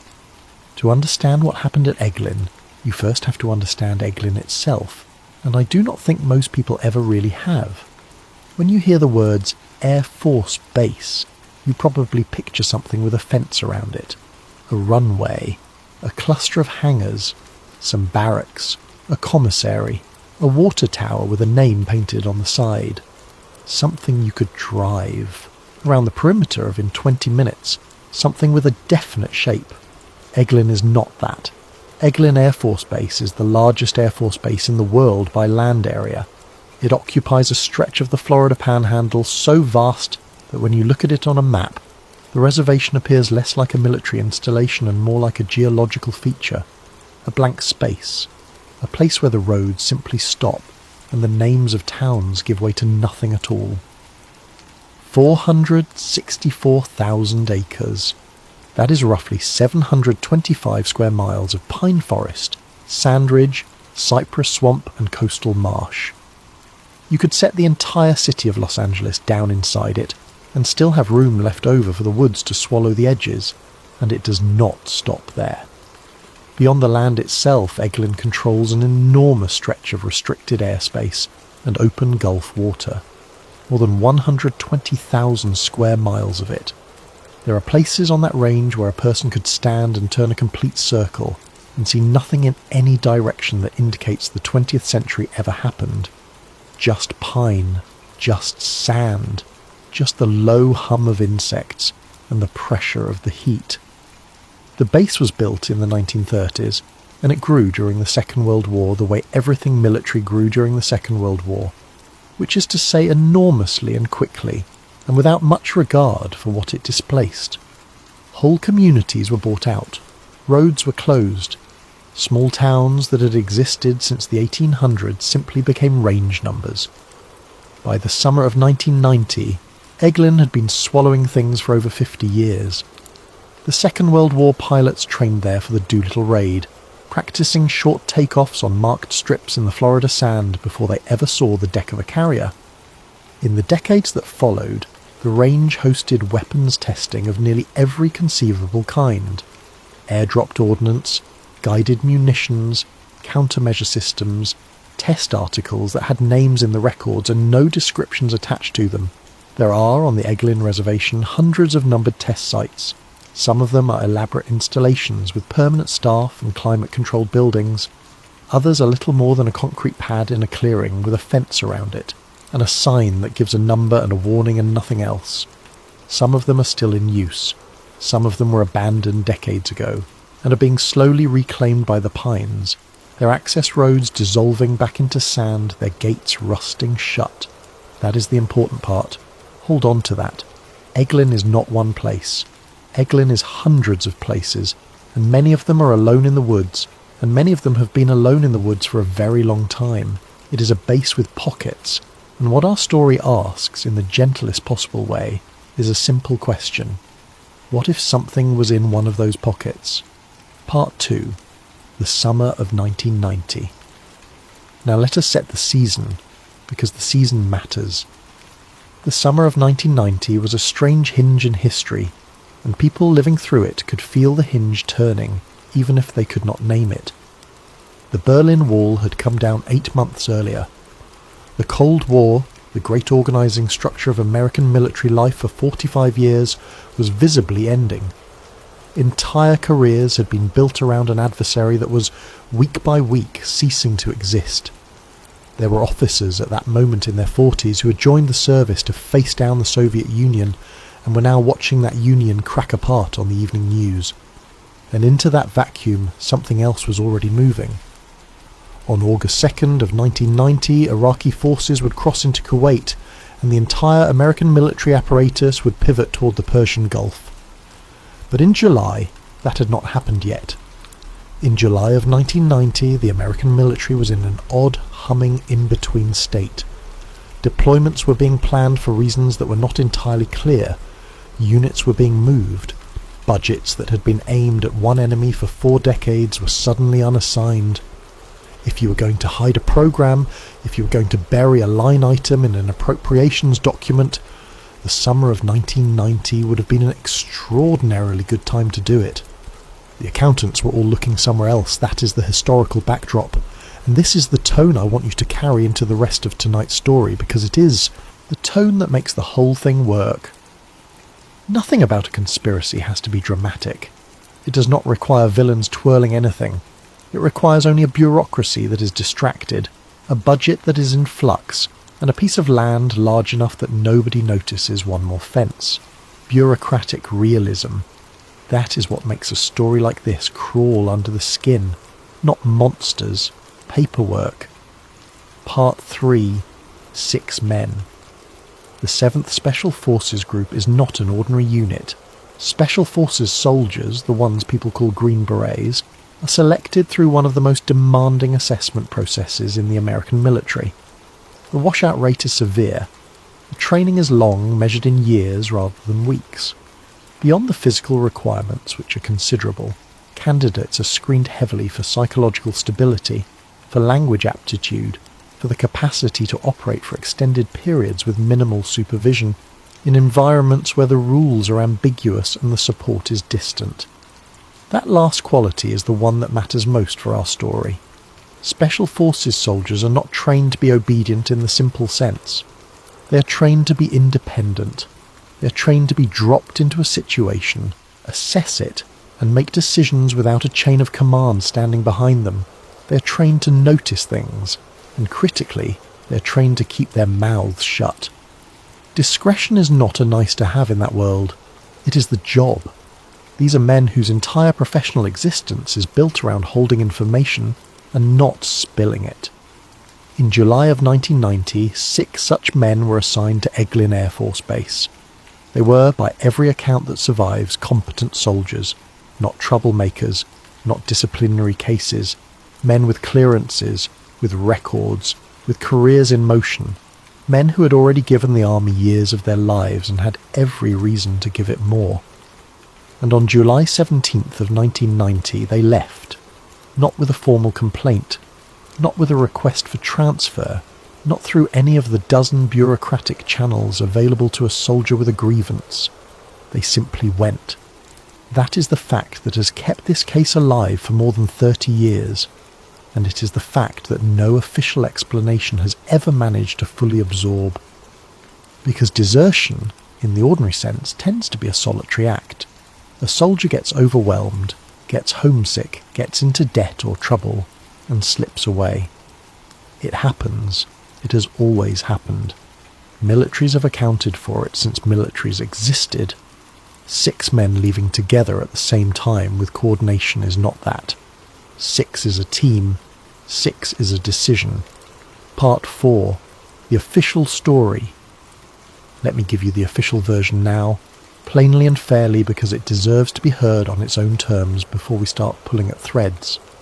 According to the accepted account, the 6 soldiers left Eglin under the influence of an apocalyptic religious conviction. They had, in this telling, come to believe that some significant end times event was imminent, and they departed in order to travel to a place where they believed they were meant to be present when it happened. Their journey took them across the country. They were eventually located in the western United States, and they surrendered without any violence whatsoever. They were returned to military custody. They were charged with being absent without leave. The army processed them, and the matter concluded. That is the official record, and I want to be clear that it is not implausible. People do experience religious crises. Groups of people do sometimes experience them together, reinforcing one another's convictions until a shared belief hardens into a shared plan. This is a well-documented human phenomenon, and it does not require any conspiracy to explain. But there are aspects of the case that have kept people talking for 3 decades, and those aspects are what our story tonight is built out of. The first is the coordination. This was not a spontaneous walk-off. It had structure. The second is the training. These were men specifically selected for psychological resilience and screened repeatedly for stability. Whatever moved them past filters that are designed to catch exactly this. The third is the silence afterward. The men served their consequences and by and large did not spend the following decades publicly relitigating what happened.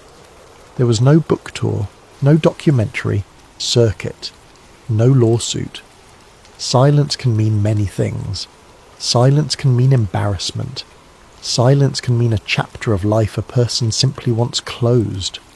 Or, if you're the sort of person who is inclined to build a story out of a gap, silence can mean something else entirely. Tonight, we're going to be that sort of person. Because from here, the documented record ends and the story begins. and I want to be absolutely clear one final time because I take this seriously. Everything that follows is invention. It is a story. It is a thing we are making together in the dark, and none of it is claimed as fact.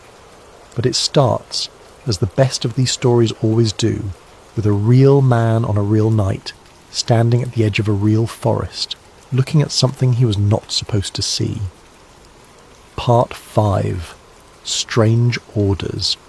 It started, as these things always do, with something too small to report. In the last week of June, the 6 men began receiving assignments that did not fit the shape of anything they had done before. Understand how a Special Forces team normally receives work. There is a mission, there is a purpose, there is a chain of accountability. Even in classified environments, a soldier generally knows what category of thing he is doing, if not the specifics. He knows whether he is training, whether he is providing security, whether he is rehearsing an insertion. The shape of the task is visible even when the details are not. These assignments had no shape. They were told to report to a specific coordinate on the East Range at 2200 hours. They were told to bring standard kit. They were told nothing about what they would find there or what they would be expected to do. When one of them asked through the appropriate channel what the mission profile was, he received a response that was polite, prompt, and entirely empty. He was told that the profile would be communicated on site. It never was. What they found at that coordinate was a bus, not a military transport, not a truck, a civilian bus of the kind that carries workers to construction sites, painted a flat grey with no markings, its windows covered from the inside with something opaque. The driver did not speak to them. There was no manifest. They were told to board. The bus drove for 50 minutes. The men could not see out. They could feel, though, the character of the road changing beneath them. Pavement, then a rougher pavement, then something that was not pavement at all, a graded sand track that made the whole vehicle sway and shudder like a boat in a swell. They passed through what they believed were 3 checkpoints, based on the number of times the bus stopped, idled, and then moved forward again. When they got off, they were in a clearing in the pines, and there was nothing there but a portable light stand, a generator, and a group of 11 people in civilian clothing standing around a folding table covered in equipment. That was the first assignment. Their job, it turned out, was to stand at the perimeter of that clearing and watch the tree line while the civilians did whatever they were doing at the table. That was all. For 4 hours, 6 of the most highly trained soldiers in the United States Army stood in the Florida dark and watched pine trees, while nearby a group of people in polo shirts and khakis adjusted instruments and spoke quietly to one another in a technical vocabulary none of the soldiers recognized. At 0200 the civilians packed up. The bus came back. Everyone went home. That was assignment 1. There were 11 more over the next 2.5 weeks. Part 6. The Things You Notice. Here is the thing about training men to be observant and then giving them nothing to do but observe. They observe. The team leader, a man we'll call Sergeant First Class Michael Rourke, started keeping a notebook. Not an official log, which would have been a violation. A personal one. Small, cheap. The kind you buy at a gas station, kept in his left cargo pocket. He wrote in it after each assignment, back in his quarters, from memory. What he wrote down, over those 2.5 weeks, was a list of things that did not make sense. The civilians were never the same group twice. Individual faces repeated, but the composition changed each time, as though people were being rotated in and out of a much larger pool. Rourke counted at least 31 distinct individuals over 12 assignments. None of them wore identification. Not badges, not lanyards, not the visible credentials that are practically a uniform on any working military installation. On a base like Eglin, a person without a badge is stopped within minutes. These people had no badges at all, and nobody ever stopped them. The equipment was wrong. Rourke had been around enough hardware to recognise its general lineage, even when he did not know the specific system. Military equipment has a look.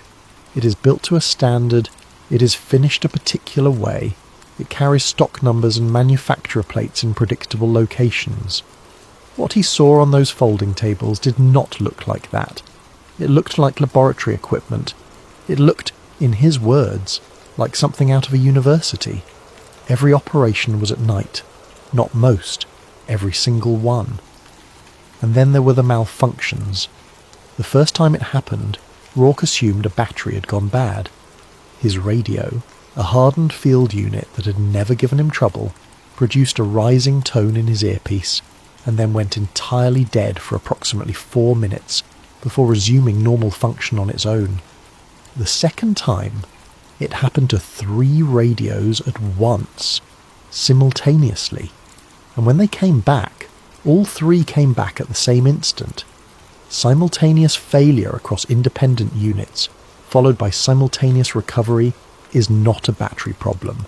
That is an environmental effect. That is something in the air. The compasses were worse.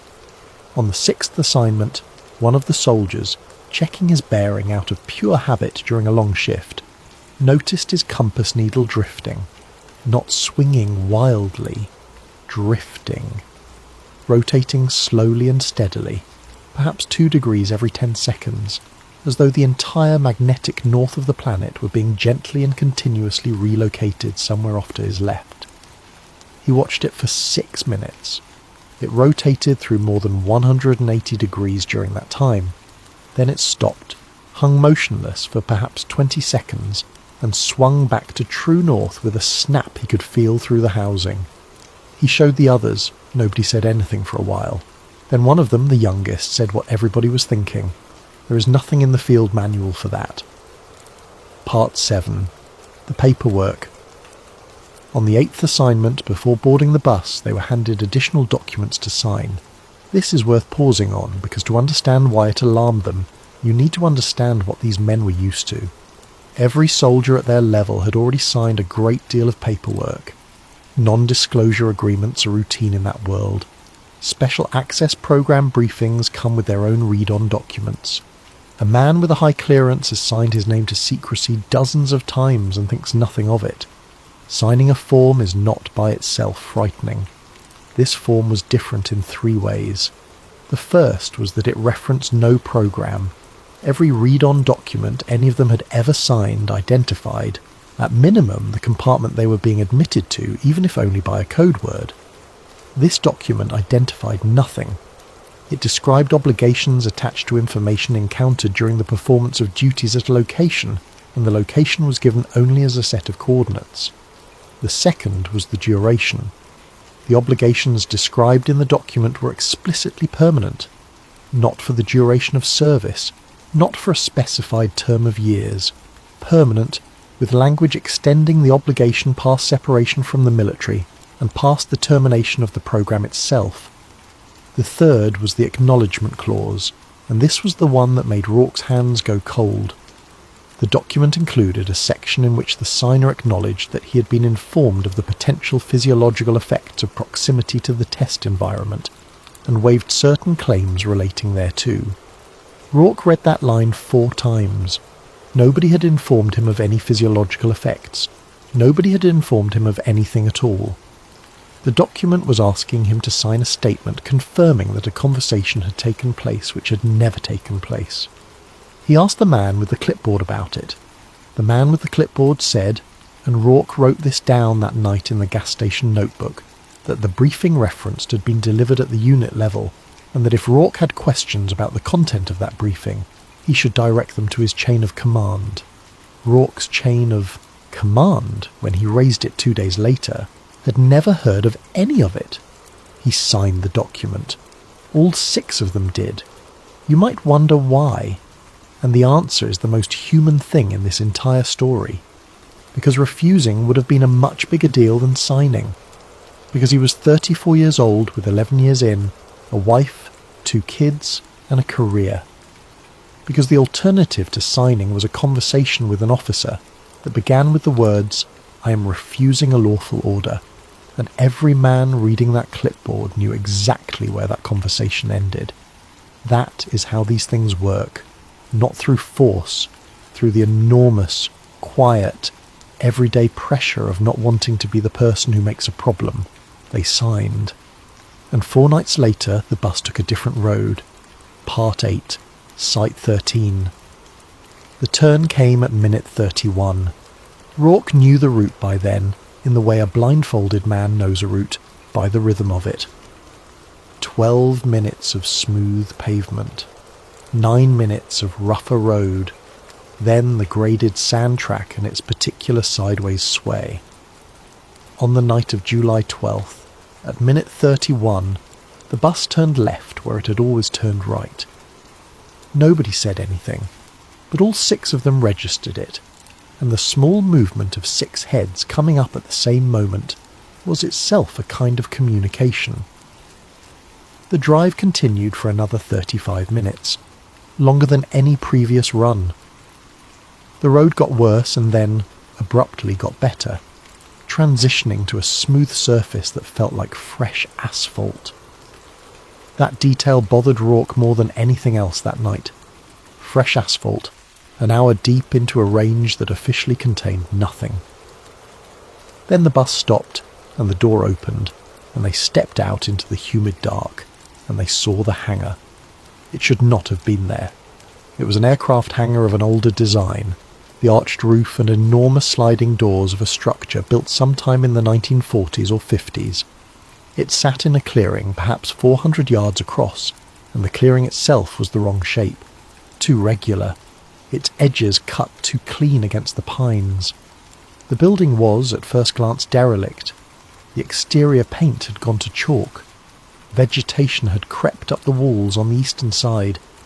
2 of the high windows were broken, and yet the apron in front of the doors was clear, not clear as in swept, clear as in maintained, with no vegetation pushing through the seams in the concrete, and there is no such thing as untended concrete in Florida. Florida takes concrete back within 2 seasons. Something had been keeping that apron clean, continuously, for a long time. The parking area to the south held 9 vehicles, all civilian, all recent models, and running along the ground from a low structure at the tree line to the base of the hangar's western wall was a bundle of armoured electrical conduit thick enough that Rourke could not have gotten both hands around it. That was the detail that ended the argument in his head. You do not run that much power to an abandoned building.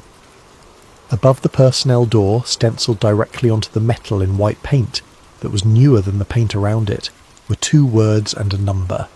Site 13, Part 9, Inside. They were not at first taken inside. They were posted around the exterior, 2 men at the vehicle approach, 2 at the northern tree line, 2 at the southern corner of the structure. They were told the same thing they were always told, which was to watch the tree line and report anything unusual, and by that point the phrase had acquired a certain flavour. Rourke drew the southern corner. From that position he could see the personnel door, the parking area, and, through one of the broken high windows, a narrow slice of the interior. The interior was lit, not with work lights. With permanent overhead lighting, the cold, even institutional light of a functioning facility, and through that narrow slice of window Rourke could see, over the course of the night, an enormous amount of activity. He saw the top of a structure, circular. He could see perhaps 1/3 of its arc, and he estimated from that arc a total diameter somewhere between 60 and 80 feet. It was ringed with something that caught the light in a way that suggested polished metal, and it was surrounded by scaffolding on which people were working. He saw the cooling equipment. That was the part that told him the most, because cooling equipment is not exotic, it is plumbing. Rourke had seen industrial refrigeration before, and what was running along the visible portion of the interior wall was industrial refrigeration on a scale he associated with food processing plants and ice rinks. Heavily insulated lines, condensation forming on the exterior of the insulation despite the wrapping. Compressors he could hear from outside the building, running continuously all night. You do not cool a building that way. You cool a building with air conditioning. What he was looking at was equipment designed to take something down to a temperature far below anything a human being would tolerate. He saw people moving, dozens of them. far more than the 9 cars in the lot could account for, which meant there was another way in, or people were staying there, or both. At around 0100 he heard the sound. It began below the range of hearing. He felt it in his sternum before his ears registered anything, a pressure that arrived from no particular direction. Then it climbed into the audible range as a low tone, deep and pure, entirely unlike the sound of any machine he'd heard before. No mechanical roughness, no reciprocating rhythm, just a rising, clean, terrible note. It climbed for perhaps 40 seconds. The lights inside the hangar dimmed noticeably at the peak, and then the tone cut out. Not faded. Cut instantly, the way a recording stops. In the silence afterward, Rourke found that he had a nosebleed. He checked with the others when the shift ended. 2 of the 6 had nosebleeds. 2 more reported a headache located, they both said, unprompted behind the eyes. 1 reported nothing at all, and one of them, the youngest, the one who had spoken up about the compass, said something quietly to Rourke as they walked to the bus. He said that when the tone was at its highest, he had tasted metal, and he had seen the horizon move, not shake, move. He described it as the tree line briefly appearing to be closer than it was, as though the distance between himself and the pines had been momentarily reduced and then restored. Rourke wrote all of it down that night, and then he wrote one more line at the bottom of the page, and it is the line that begins the second half of this story. He wrote, "What are we guarding?" Part 10. Project Gulf Star. The overhearing was an accident, and that is the only reason it happened. On the night of July 14th, a thunderstorm came across the range. Anyone who has spent a summer in the Florida Panhandle knows the kind. It builds all afternoon out over the Gulf, black and vertical, and then it arrives after dark with a violence that feels personal. The security posture on the hangar exterior became untenable within 10 minutes. Standing in an open clearing beside a metal building during a Florida lightning storm is not a security measure. It is a method of dying. So they were brought inside, not into the main bay, into a corridor along the eastern wall, a service passage lined with electrical panels and storage lockers, where they were told to wait and where the door at the far end was, whether by oversight or because nobody thought it mattered, not fully closed. Through that gap, for approximately 11 minutes, the 6 men heard a briefing.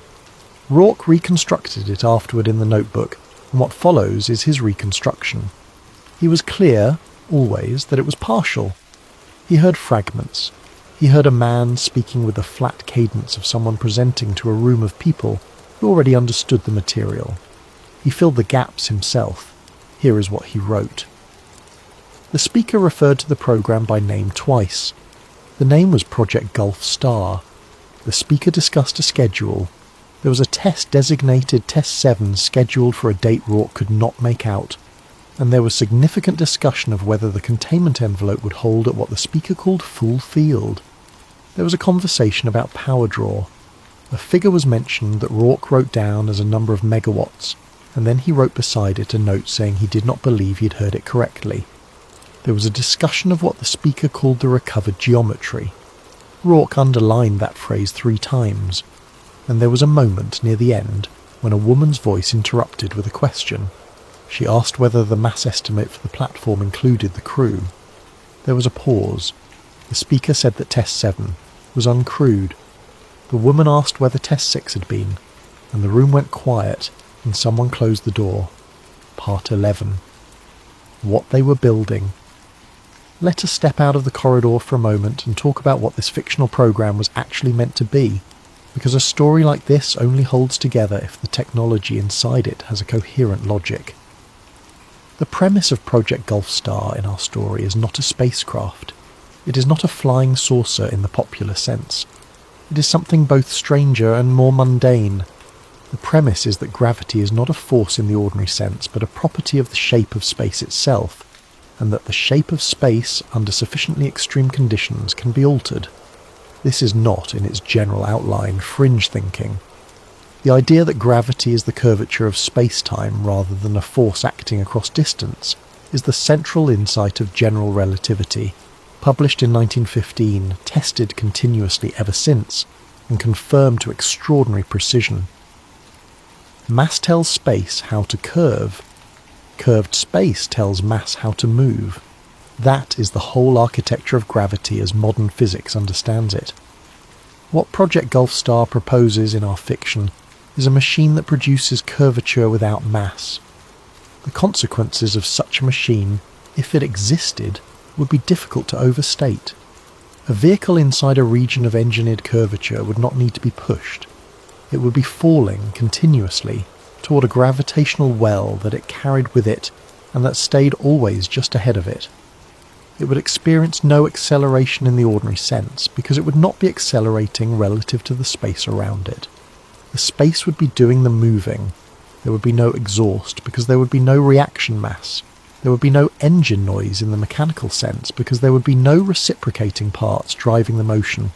There would be no upper limit imposed by the strength of materials because the vehicle would not experience the forces that tear conventional vehicles apart. And there would be, as a consequence of the geometry, time effects. A clock inside a region of strong curvature runs slow relative to a clock outside it. This is not speculation. This is measured daily. Every satellite navigation system in the world must correct for it, or it would drift into uselessness within hours, which is why, in our story, the wristwatch matters. Part 12. The demonstration. They saw it on July 15th, 2 nights before they left. The assignment that night was different from the start. Instead of the exterior posts, they were brought into the main bay and stationed along the eastern wall, roughly 40 yards from the central structure, and told to remain in position and observe. For the first time they saw the whole thing. The chamber was enormous. The hangar's interior had been gutted and rebuilt, the original floor removed and replaced with a poured concrete platform that Rourke estimated at 3 feet thick. The ceiling had been reinforced. The walls were lined, from floor to a height of perhaps 20 feet, with panels of a dull grey material that absorbed the light rather than reflecting it. At the centre was the ring, 70 feet across, give or take. It sat perhaps 4 feet above the floor on a lattice of supports. It was structurally a torus, a donut, but the surface was not smooth. It was wound. Rourke described it as looking like the inside of an electric motor if the motor had been the size of a house. Countless turns of some heavy conductor, wrapped in a helical pattern, disappearing into an outer casing wrapped in the insulated cooling lines he'd seen from outside. Superconducting magnets. That was his guess at the time, and it was the right guess. That is what all the refrigeration was for. Certain materials, cooled sufficiently, lose all resistance to electrical current, and a current that meets no resistance can be run to intensities that would vaporize ordinary conductors. That is how you make a magnetic field of genuinely absurd strength, and it requires exactly the kind of industrial cryogenics Rourke had been listening to for 3 nights. In the centre of the ring, on a pedestal, sat a plate. That was all it was. A flat disc of dark metal, perhaps 4 feet in diameter, 6 inches thick, entirely featureless. It had no visible mechanism, no seams, no ports. It sat there like a manhole cover on a stand. There were 40 or 50 people in the bay. Most were on the observation platform along the northern wall behind what Rourke assumed was protective glass. At 23:42, by Rourke's watch, someone counted down over a public address system. And then the sound started. The same tone, the pressure in the chest before the ears register anything climbing. The lights dimmed, and the plate rose. It did not wobble, it did not tip, it did not spin or vibrate or show any of the small instabilities that any real hovering object shows. It rose off the pedestal in a movement so smooth and so utterly steady that Rourke said afterward it looked less like an object moving up and more like the floor moving down. It rose to a height of approximately 8 feet and stopped, and it hung there. No exhaust, no downwash, nothing moving beneath it, no disturbance of the dust on the floor, which Rourke specifically looked for and specifically noted because dust is the thing that gives away every fake. Dust always tells. There was no dust movement whatsoever. just a 4-foot disc of metal hanging 8 feet above a pedestal, in absolute silence except for that terrible pure tone. It stayed there for what Rourke estimated at 90 seconds. Then it descended just as smoothly and settled onto the pedestal with a small click that was, after all of that, almost comically ordinary. The tone wound down, the lights came back up, and on the observation platform people applauded. That was the detail that Rourke said stayed with him longest. Not the plate, the applause. The absolutely normal human sound of a room full of professionals who had gotten a good result and were pleased about it. Part 13. The Watch. They filed out through the eastern corridor. Halfway down it, the youngest soldier stopped walking. He was looking at his wrist. His watch was a mechanical automatic, the kind that winds itself from the movement of the wearer's arm. He had inherited it. He wore it every day. The second hand was not moving. He held it to his ear. There was no sound. Now a mechanical watch can stop for any number of ordinary reasons. A shock, a worn part, age. But 4 of the 6 men checked their watches in that corridor, and here is what they found. The youngest soldier's automatic had stopped entirely. 2 men wearing quartz watches found that their watches were running, and correct. And Rourke, who wore a quartz watch, found that his was running and was slow, by 11 seconds. He knew it was 11 seconds because he had set it against the base time signal that morning, as he did every morning, a habit from a previous assignment where timing had mattered a great deal. 11 seconds in 15 hours would be an enormous drift for a quartz movement. Quartz watches do not lose 11 seconds in a day. They lose that much in a month. He stood in the corridor doing the arithmetic in his head, and he could not make it work, unless it had not been a drift. Unless it had been a single loss, all at once, during 90 seconds when a disc of metal hung in the air 40 yards away. Part 14.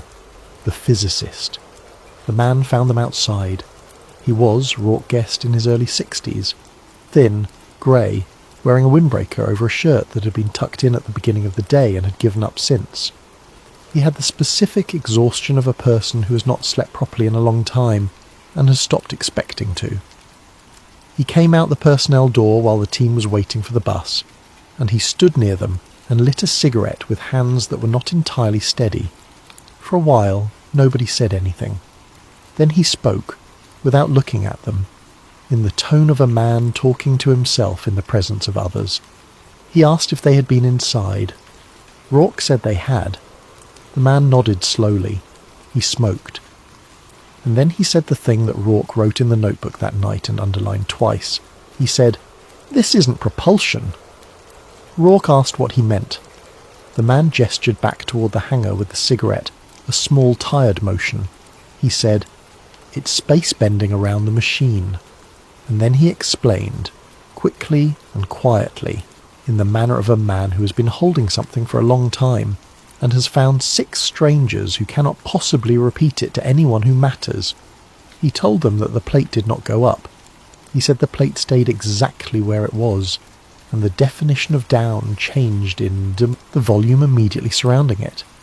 He told them that the ring was not a machine that made a field. He said the ring was a machine that shaped one.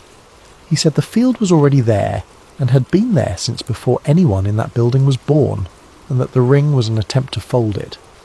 He told them that the reason for the cooling and the current and the noise was that the geometry they were trying to reproduce did not want to exist at the scale of a room, and every second of every test was an argument with the universe about whether it would be permitted to.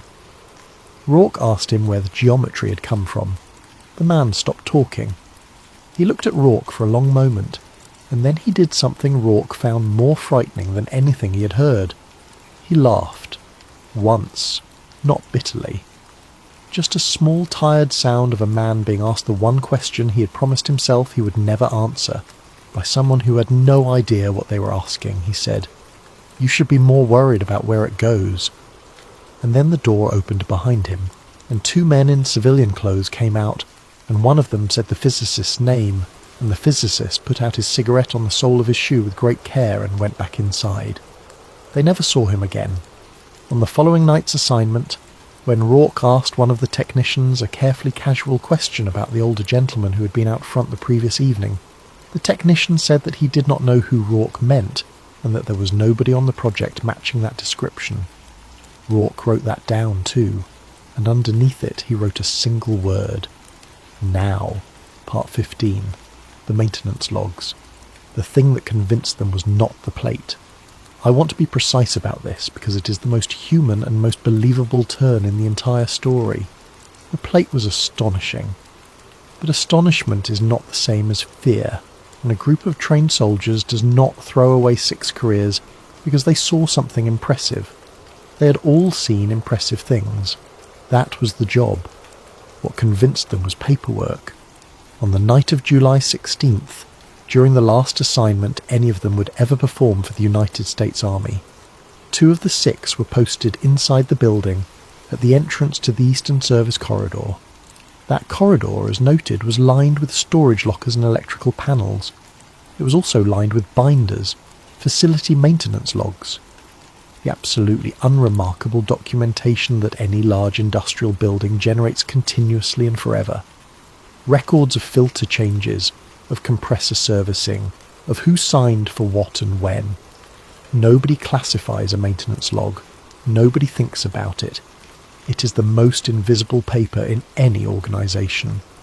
One of the soldiers, standing in a corridor for the 4th hour with nothing to do, took one off the shelf and read it. The logs went back to 1971. That was the first shock. The facility had been operating in some form for 19 years. The second shock was in the personnel entries. Maintenance logs are signed.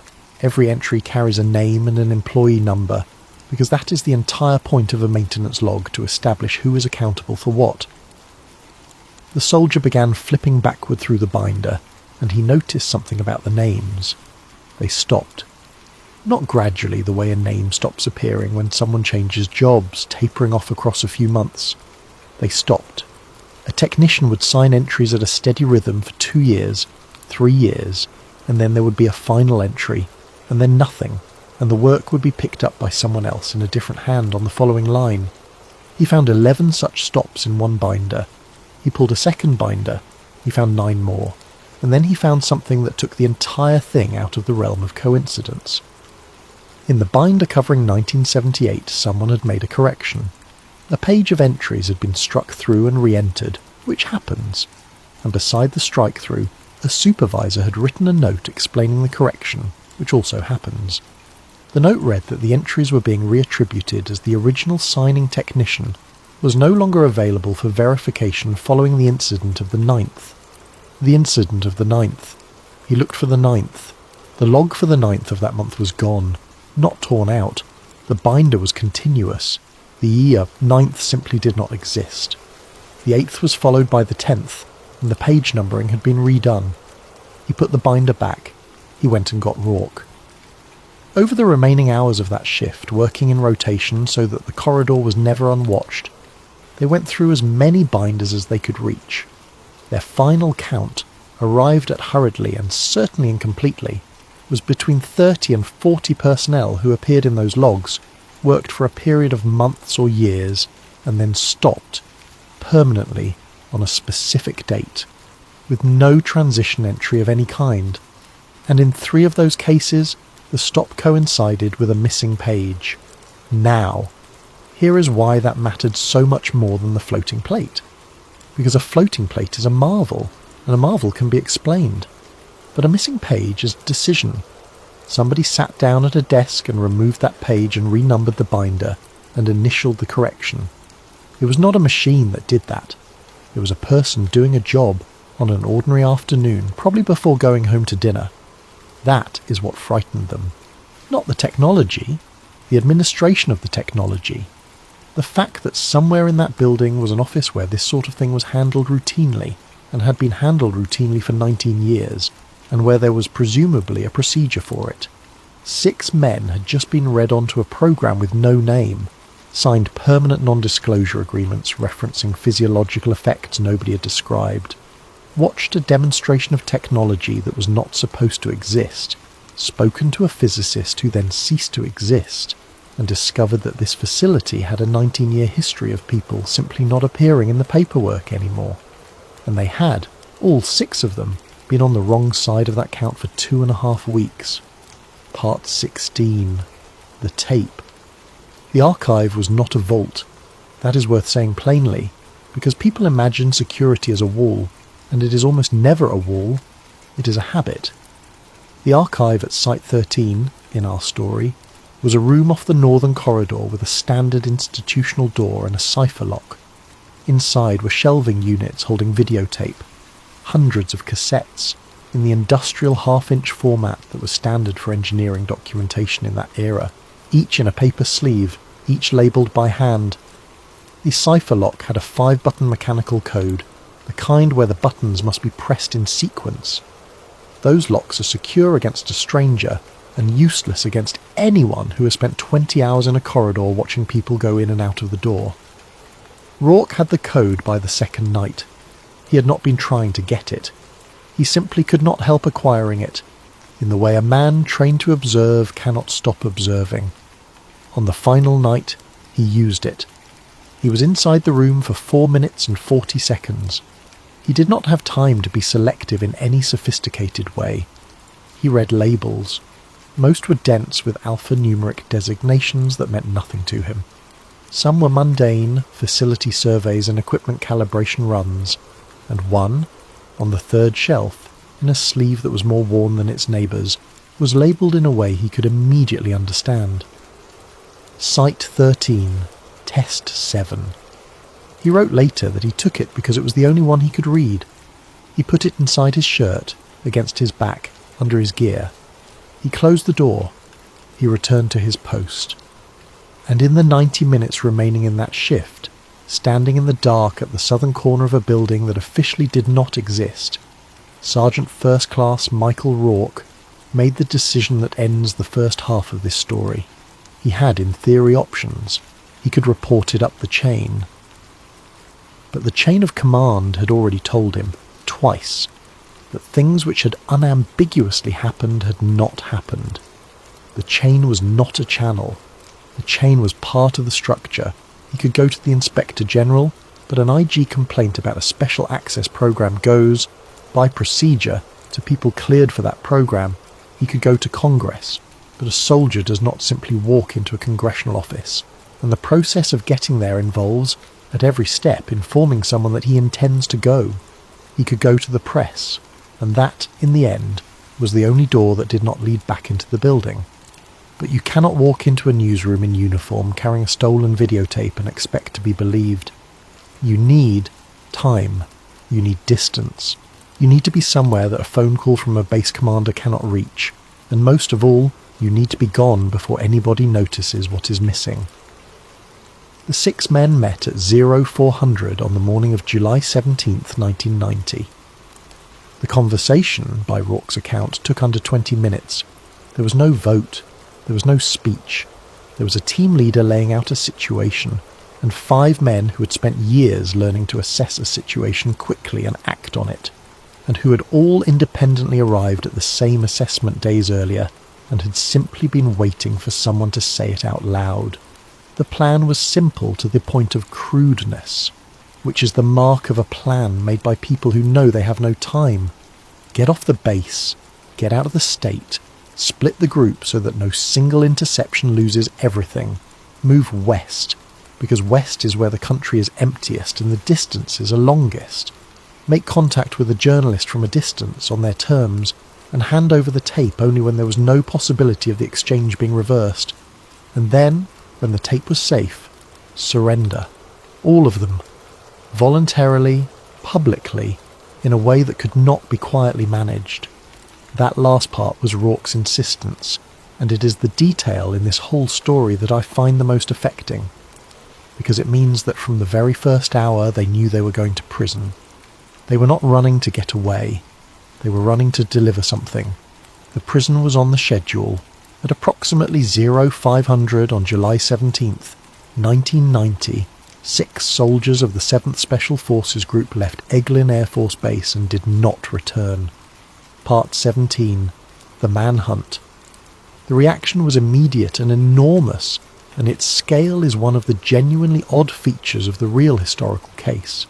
6 soldiers absent without leave is, in the ordinary course of military administration, a paperwork matter. It is handled at the unit level. There is a process. It does not generate a national response. What followed the disappearance of these men was a nationwide search involving federal law enforcement, described in the press within days, with a level of urgency ordinarily reserved for something far more serious than an administrative absence. In our story, of course, we know why. The tape was gone. Somebody, on the morning of July 17th, went into the archive at Site 13 and found a gap on the 3rd shelf and made a phone call, and that phone call went somewhere with real authority attached to it. But here is the elegant, awful thing about the position the programme was in, and it is my favourite piece of reasoning in the entire construction of this story. They could not tell anybody what they were actually looking for. The whole apparatus of federal law enforcement could be pointed at these men, but it could not be told why. The FBI could be asked to find 6 soldiers. It could not be told that those 6 soldiers were carrying a videotape from a programme whose existence could not be acknowledged to the agency doing the searching. So the search proceeded under a cover story, and the cover story had to be strong enough to justify the resources without explaining them. Which is where, in our fiction, the religious angle comes from. Think about it from the perspective of the people managing this problem. You need a public explanation for 6 elite soldiers vanishing simultaneously. The explanation must account for the coordination, because 6 men leaving together needs a shared cause. It must be non-political, because a political motive invites investigation. It must be embarrassing rather than sinister, because embarrassment closes stories and sinister opens them. And ideally, it should make the men themselves less credible, so that if they do talk, they talk from inside a frame that has already been built around them. An apocalyptic religious conviction does all 4 of those things at once. It is a beautiful cover story. It is coordinated, apolitical, embarrassing, and discrediting. And it costs nothing, because the men cannot deny it without explaining what they were actually doing, which is precisely what they cannot say. In our fiction, that is what happened. Somebody sat in a room and solved the problem the way a person solves a problem at work, and by the end of the first week that solution was in every newspaper in the country. Part 18. The safe houses. They did not do it alone. This is the part of the story that people find hardest to accept, and that I think is, in a strange way, the most realistic element in it. Because here is a thing that is true about large secret programs. They have alumni. Every classified project that runs for 19 years produces a steady output of people who leave. They retire, they transfer, they get sick, they get old, they get tired, they get a better offer, and they walk out carrying everything they know into a life where they are permitted to say none of it. Some of them make peace with that, some of them do not. In our story, the 6 men found the ones who did not. The first contact came in Alabama 4 days out. A man in his 70s, living alone, who had been given their description and a phone number by someone else who had been given it by someone else, along a chain that had apparently existed, dormant and unused, for a very long time. He fed them. He let them sleep in a back room with the shades drawn. He asked no questions about what they had seen, which was itself the most informative thing about him. And on the second night, as they were leaving, he said the sentence that reframed the entire story for them. He said, "You're not the first unit that stumbled into Site 13. Rourke asked him what he meant. The old man said that there had been others. He named no names and gave no dates beyond a decade. He said that in the 1970s, more than once, personnel assigned to perimeter work at that facility had reached the same conclusion these 6 had reached. Rourke asked what happened to them, and the old man said the thing that made all 6 of them understand, finally and completely, exactly how thin the ice was under their feet. He said, "Nothing happened to them. That's the point. Nothing ever happened to them at all. No arrests, no trials, no headlines, no record. They had gone from being men with careers and families and mailing addresses to being nothing whatsoever, in the paperwork sense. and the transition had been so administratively clean that there was no seam anywhere to catch a fingernail on. Which meant, the old man said, that the 6 of them had done exactly the right thing by going loud. Going loud was the only protection available.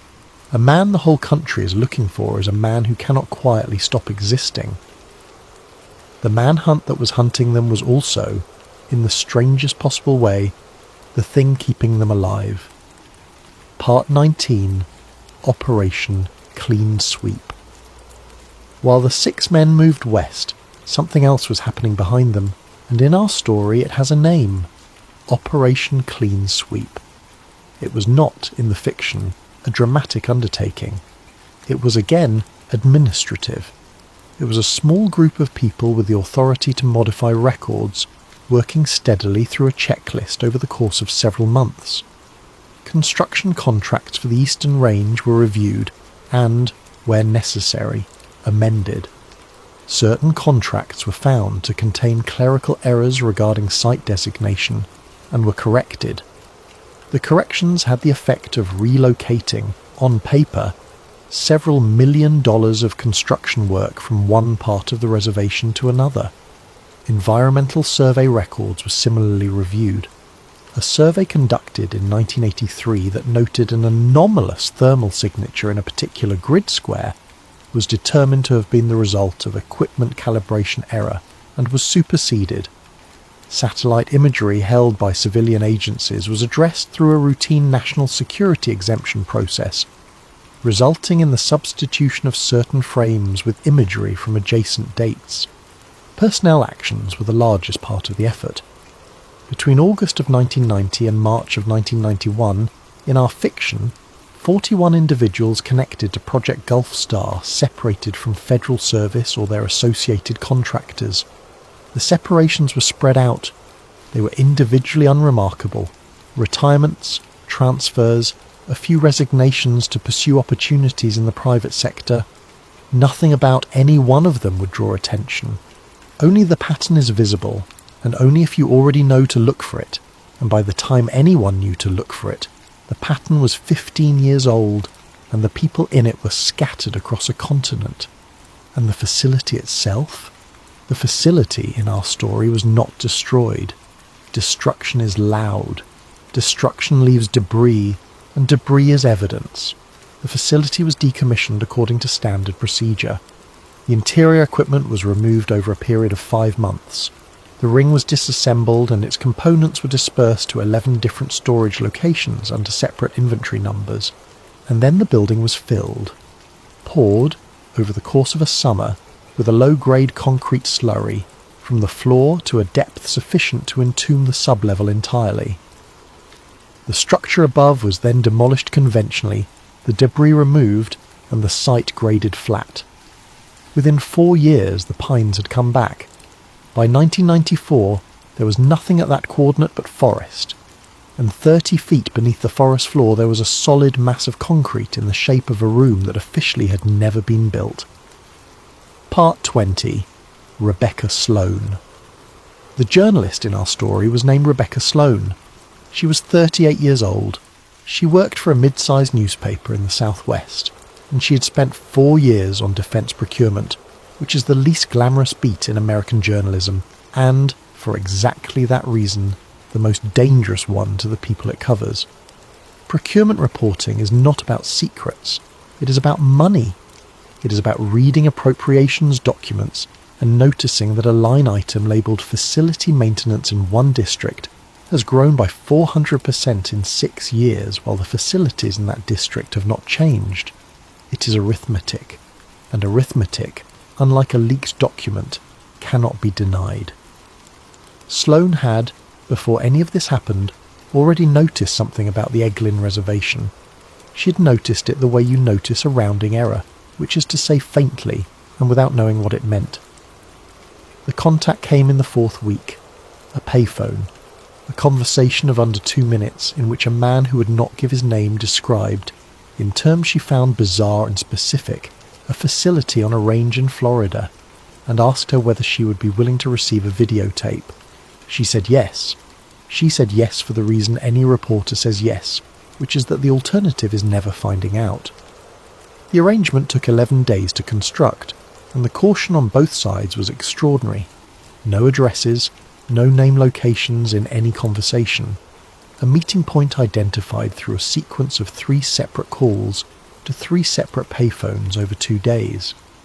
The location, finally, was a parking area at the edge of a public campground in a national forest at a specific time in the early afternoon.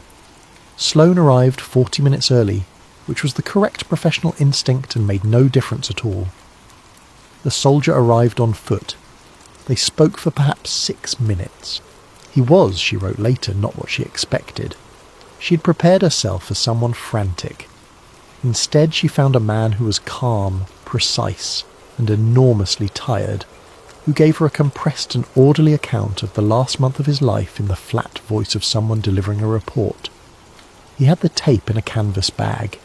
He did not hand it over immediately, and this is where the thing went wrong, and the reason it went wrong is so ordinary that it is almost unbearable.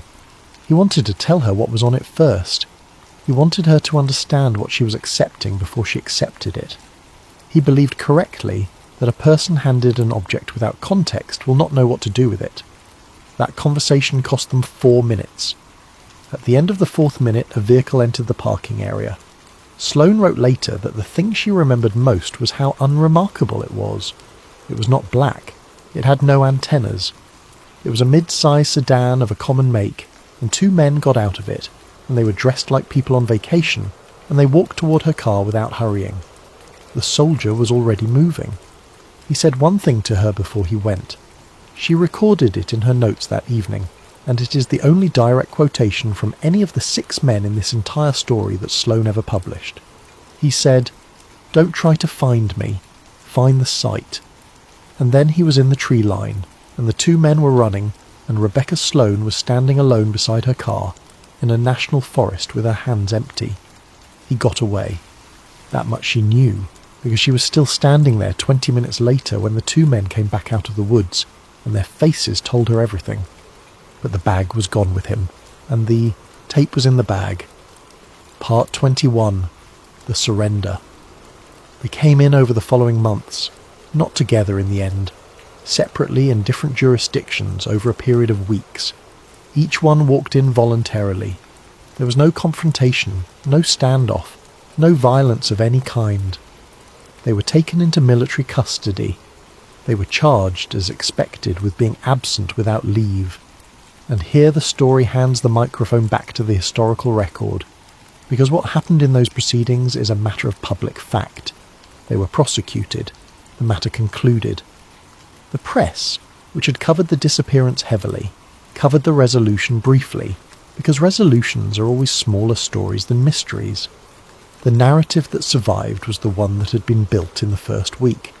6 Green Berets, gripped by a shared apocalyptic conviction, walked off a base and were eventually rounded up. A strange story, a sad story, a story about the fragility of belief. And in our fiction, that outcome was not a failure of the cover-up. It was the cover-up completing itself. Because the most effective way to bury something is not to deny it. Denial is a signal. Denial tells people there is something to deny. The most effective way to bury something is to replace it with a smaller story that is embarrassing, complete, and boring. Nobody investigates a resolved story. Nobody files a records request about a matter that has an ending. The file closes, and the closing of the file is the burial. That is the thesis of this entire episode, and I want to state it plainly, because it is the thing worth taking with you into sleep tonight. In this story, the conspiracy did not win by hiding the truth. It won by giving everyone a lesser truth to be satisfied with. Part 22. The Box. 30 years passed. The Soviet Union ended. The Gulf War began and ended and began again in a different form. The internet arrived and rearranged what a secret was and how long one could last. The men of the Gulf Six got older in whatever lives they built afterward, and did not say anything, and became a footnote in a certain kind of book about a certain kind of strangeness. And in the spring of a recent year, a historian named Daniel Reeves went to an estate sale in Pensacola, Florida. Reeves was not a conspiracy researcher. He was, in our story, an academic historian specializing in the industrial and infrastructural history of the Gulf Coast. His interest was in how the enormous federal presence in the Panhandle had reshaped the region economically over the 20th century. He wrote papers that were read by perhaps 400 people. Estate sales are, for a historian of that kind, a legitimate research method. The people who did the work of the 20th century are dying now, and their papers go into boxes, and the boxes go onto folding tables in driveways. The estate was that of a man who had worked in facilities engineering for a federal contractor for 31 years. Reeves paid $12 for 4 boxes of paper. 3 of them were exactly what he had hoped for and exactly what he expected. Contracts, invoices, site surveys, the ordinary sediment of a working life in infrastructure. The 4th box was different. It contained maps of restricted portions of the Eglin Range, at a scale and level of detail Reeves had never seen in a public document. It contained a set of engineering drawings, partial, with the title block removed, bearing an annotation on the margin of one sheet reading Gravitational Containment, Section Detail. It contained correspondence, fragmentary, from which 2 words could be recovered across 3 separate letters, and those 2 words were Gulf Star. And it contained a single sheet of ordinary lined notebook paper on which someone had written, in ballpoint pen, in a hand that was neat and slightly shaky, 1 sentence. The 6 saw the prototype. Reeves sat on the floor of his office with that page in his hand for a long time. He was, by training and temperament, a skeptic. His first assumption was that it was a hoax, or a collection of unrelated documents that a previous owner had assembled into a false pattern. But he was also a historian, and historians have one instinct that overrides skepticism, and that instinct is, check the ground. Because paper lies, maps lie, correspondence lies, dirt does not. Part 23. Beneath the Sand. It took Reeves 14 months to get onto the range, not through any dramatic subterfuge, through the ordinary process by which academics get access to federal land, which involves a research proposal, an institutional affiliation, a stated purpose, and a great deal of waiting. His stated purpose was an archaeological and historical survey of mid-century infrastructure on the reservation, which was entirely true. He was granted access to portions of the Eastern Range, escorted on 3 days in October. He brought ground-penetrating radar. That too was unremarkable. GPR is standard equipment for exactly the kind of survey he had described. It is how you find old foundations, buried utility runs, the outlines of demolished structures. It is a tool for locating things that used to be there. The coordinate from the map was in a stand of pine, perhaps 40 years old, indistinguishable from the forest around it. The first pass told him something was there. The second pass told him what. The subsurface return showed a continuous mass beginning at a depth of approximately 9 feet and extending downward beyond the effective range of his equipment. It had edges. It had a shape.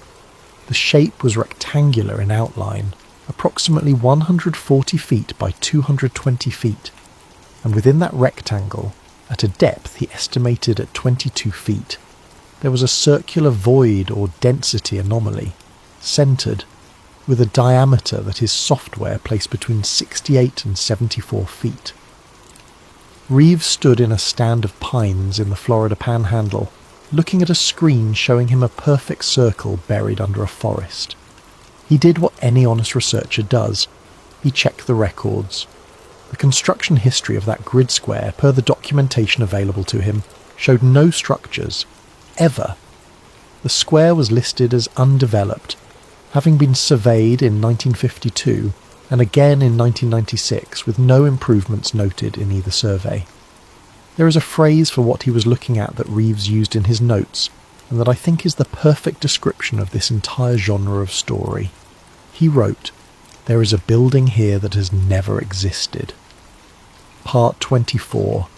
why they really left. Reeves spent the following 2 years assembling the rest. He never got a document that proved anything. He never found a smoking gun, and by the nature of the thing he was looking at, no such document was ever going to exist. What he assembled instead was a shape made entirely out of absences, missing pages, renumbered binders, personnel who retired in unusual clusters, contracts that had been corrected, a grid square that had been surveyed twice and found empty both times, and a survey report from 1983 that was referenced in an index but was not in the file.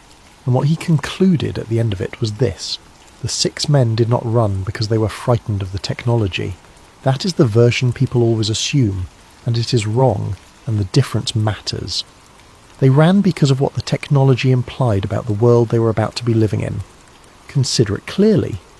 A machine that can shape space is not primarily a vehicle. It is a delivery system. Its first and most obvious application is not exploration.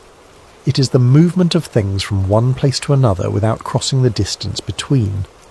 Every strategic arrangement in the 20th century rested on the fact that distance is real.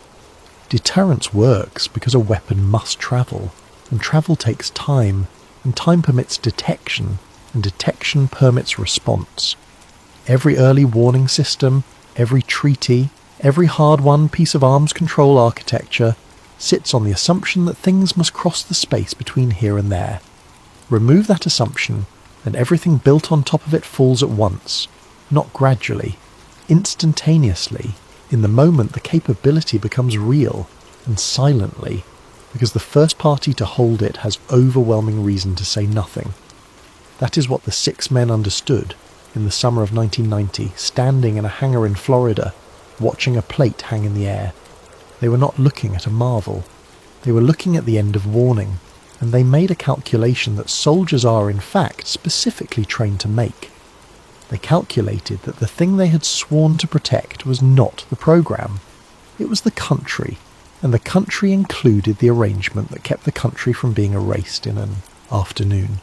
They decided that the only defensible act was to make the thing public, because a capability that everyone knows about is a capability that can be negotiated, and a capability that only one party knows about is a capability that will be used. They failed. That is the ending. They failed, and they were prosecuted for absence without leave, and the story that survived them was a story about 6 confused men chasing the end of the world. Part 25. The Last Tape. The package arrived at Daniel Reeves' office on an ordinary Tuesday. A padded envelope, no return address, a postmark from a city he had no connection to. Inside was a videotape, not the original. The original format had been half-inch industrial videotape, and this was a modern digital transfer on physical media, along with a single sheet of paper bearing nothing but a handwritten line reading that the source material had been restored from a degraded copy, and that some portions were unrecoverable. The label on the case had been reproduced from the original. It read, Site 13, Test 7. Reeves watched it that night, alone, in his office, with the door locked, which he later admitted was an absurd precaution and which he could not talk himself out of. The footage ran for 19 minutes. The first 14 were an engineering record, dull in the way all engineering records are. A fixed camera on a tripod, a view of a large interior space, a circular structure at the centre, technical call-outs on a whiteboard in the corner of the frame, too distant to read, time code running in the lower right. At minute 14, the picture began to degrade. Not the tape, the picture. The image of the room itself became difficult in a way Reeves struggled to describe. The straight lines of the scaffolding acquired a curvature that increased toward the centre of the frame. The proportions of the room stopped being consistent from one side of the image to the other. At minute 15 and 40 seconds, the far wall of the chamber was no longer there. Reeves stopped the playback and went back and watched that section 11 times. For a duration he measured at approximately 1.5 seconds.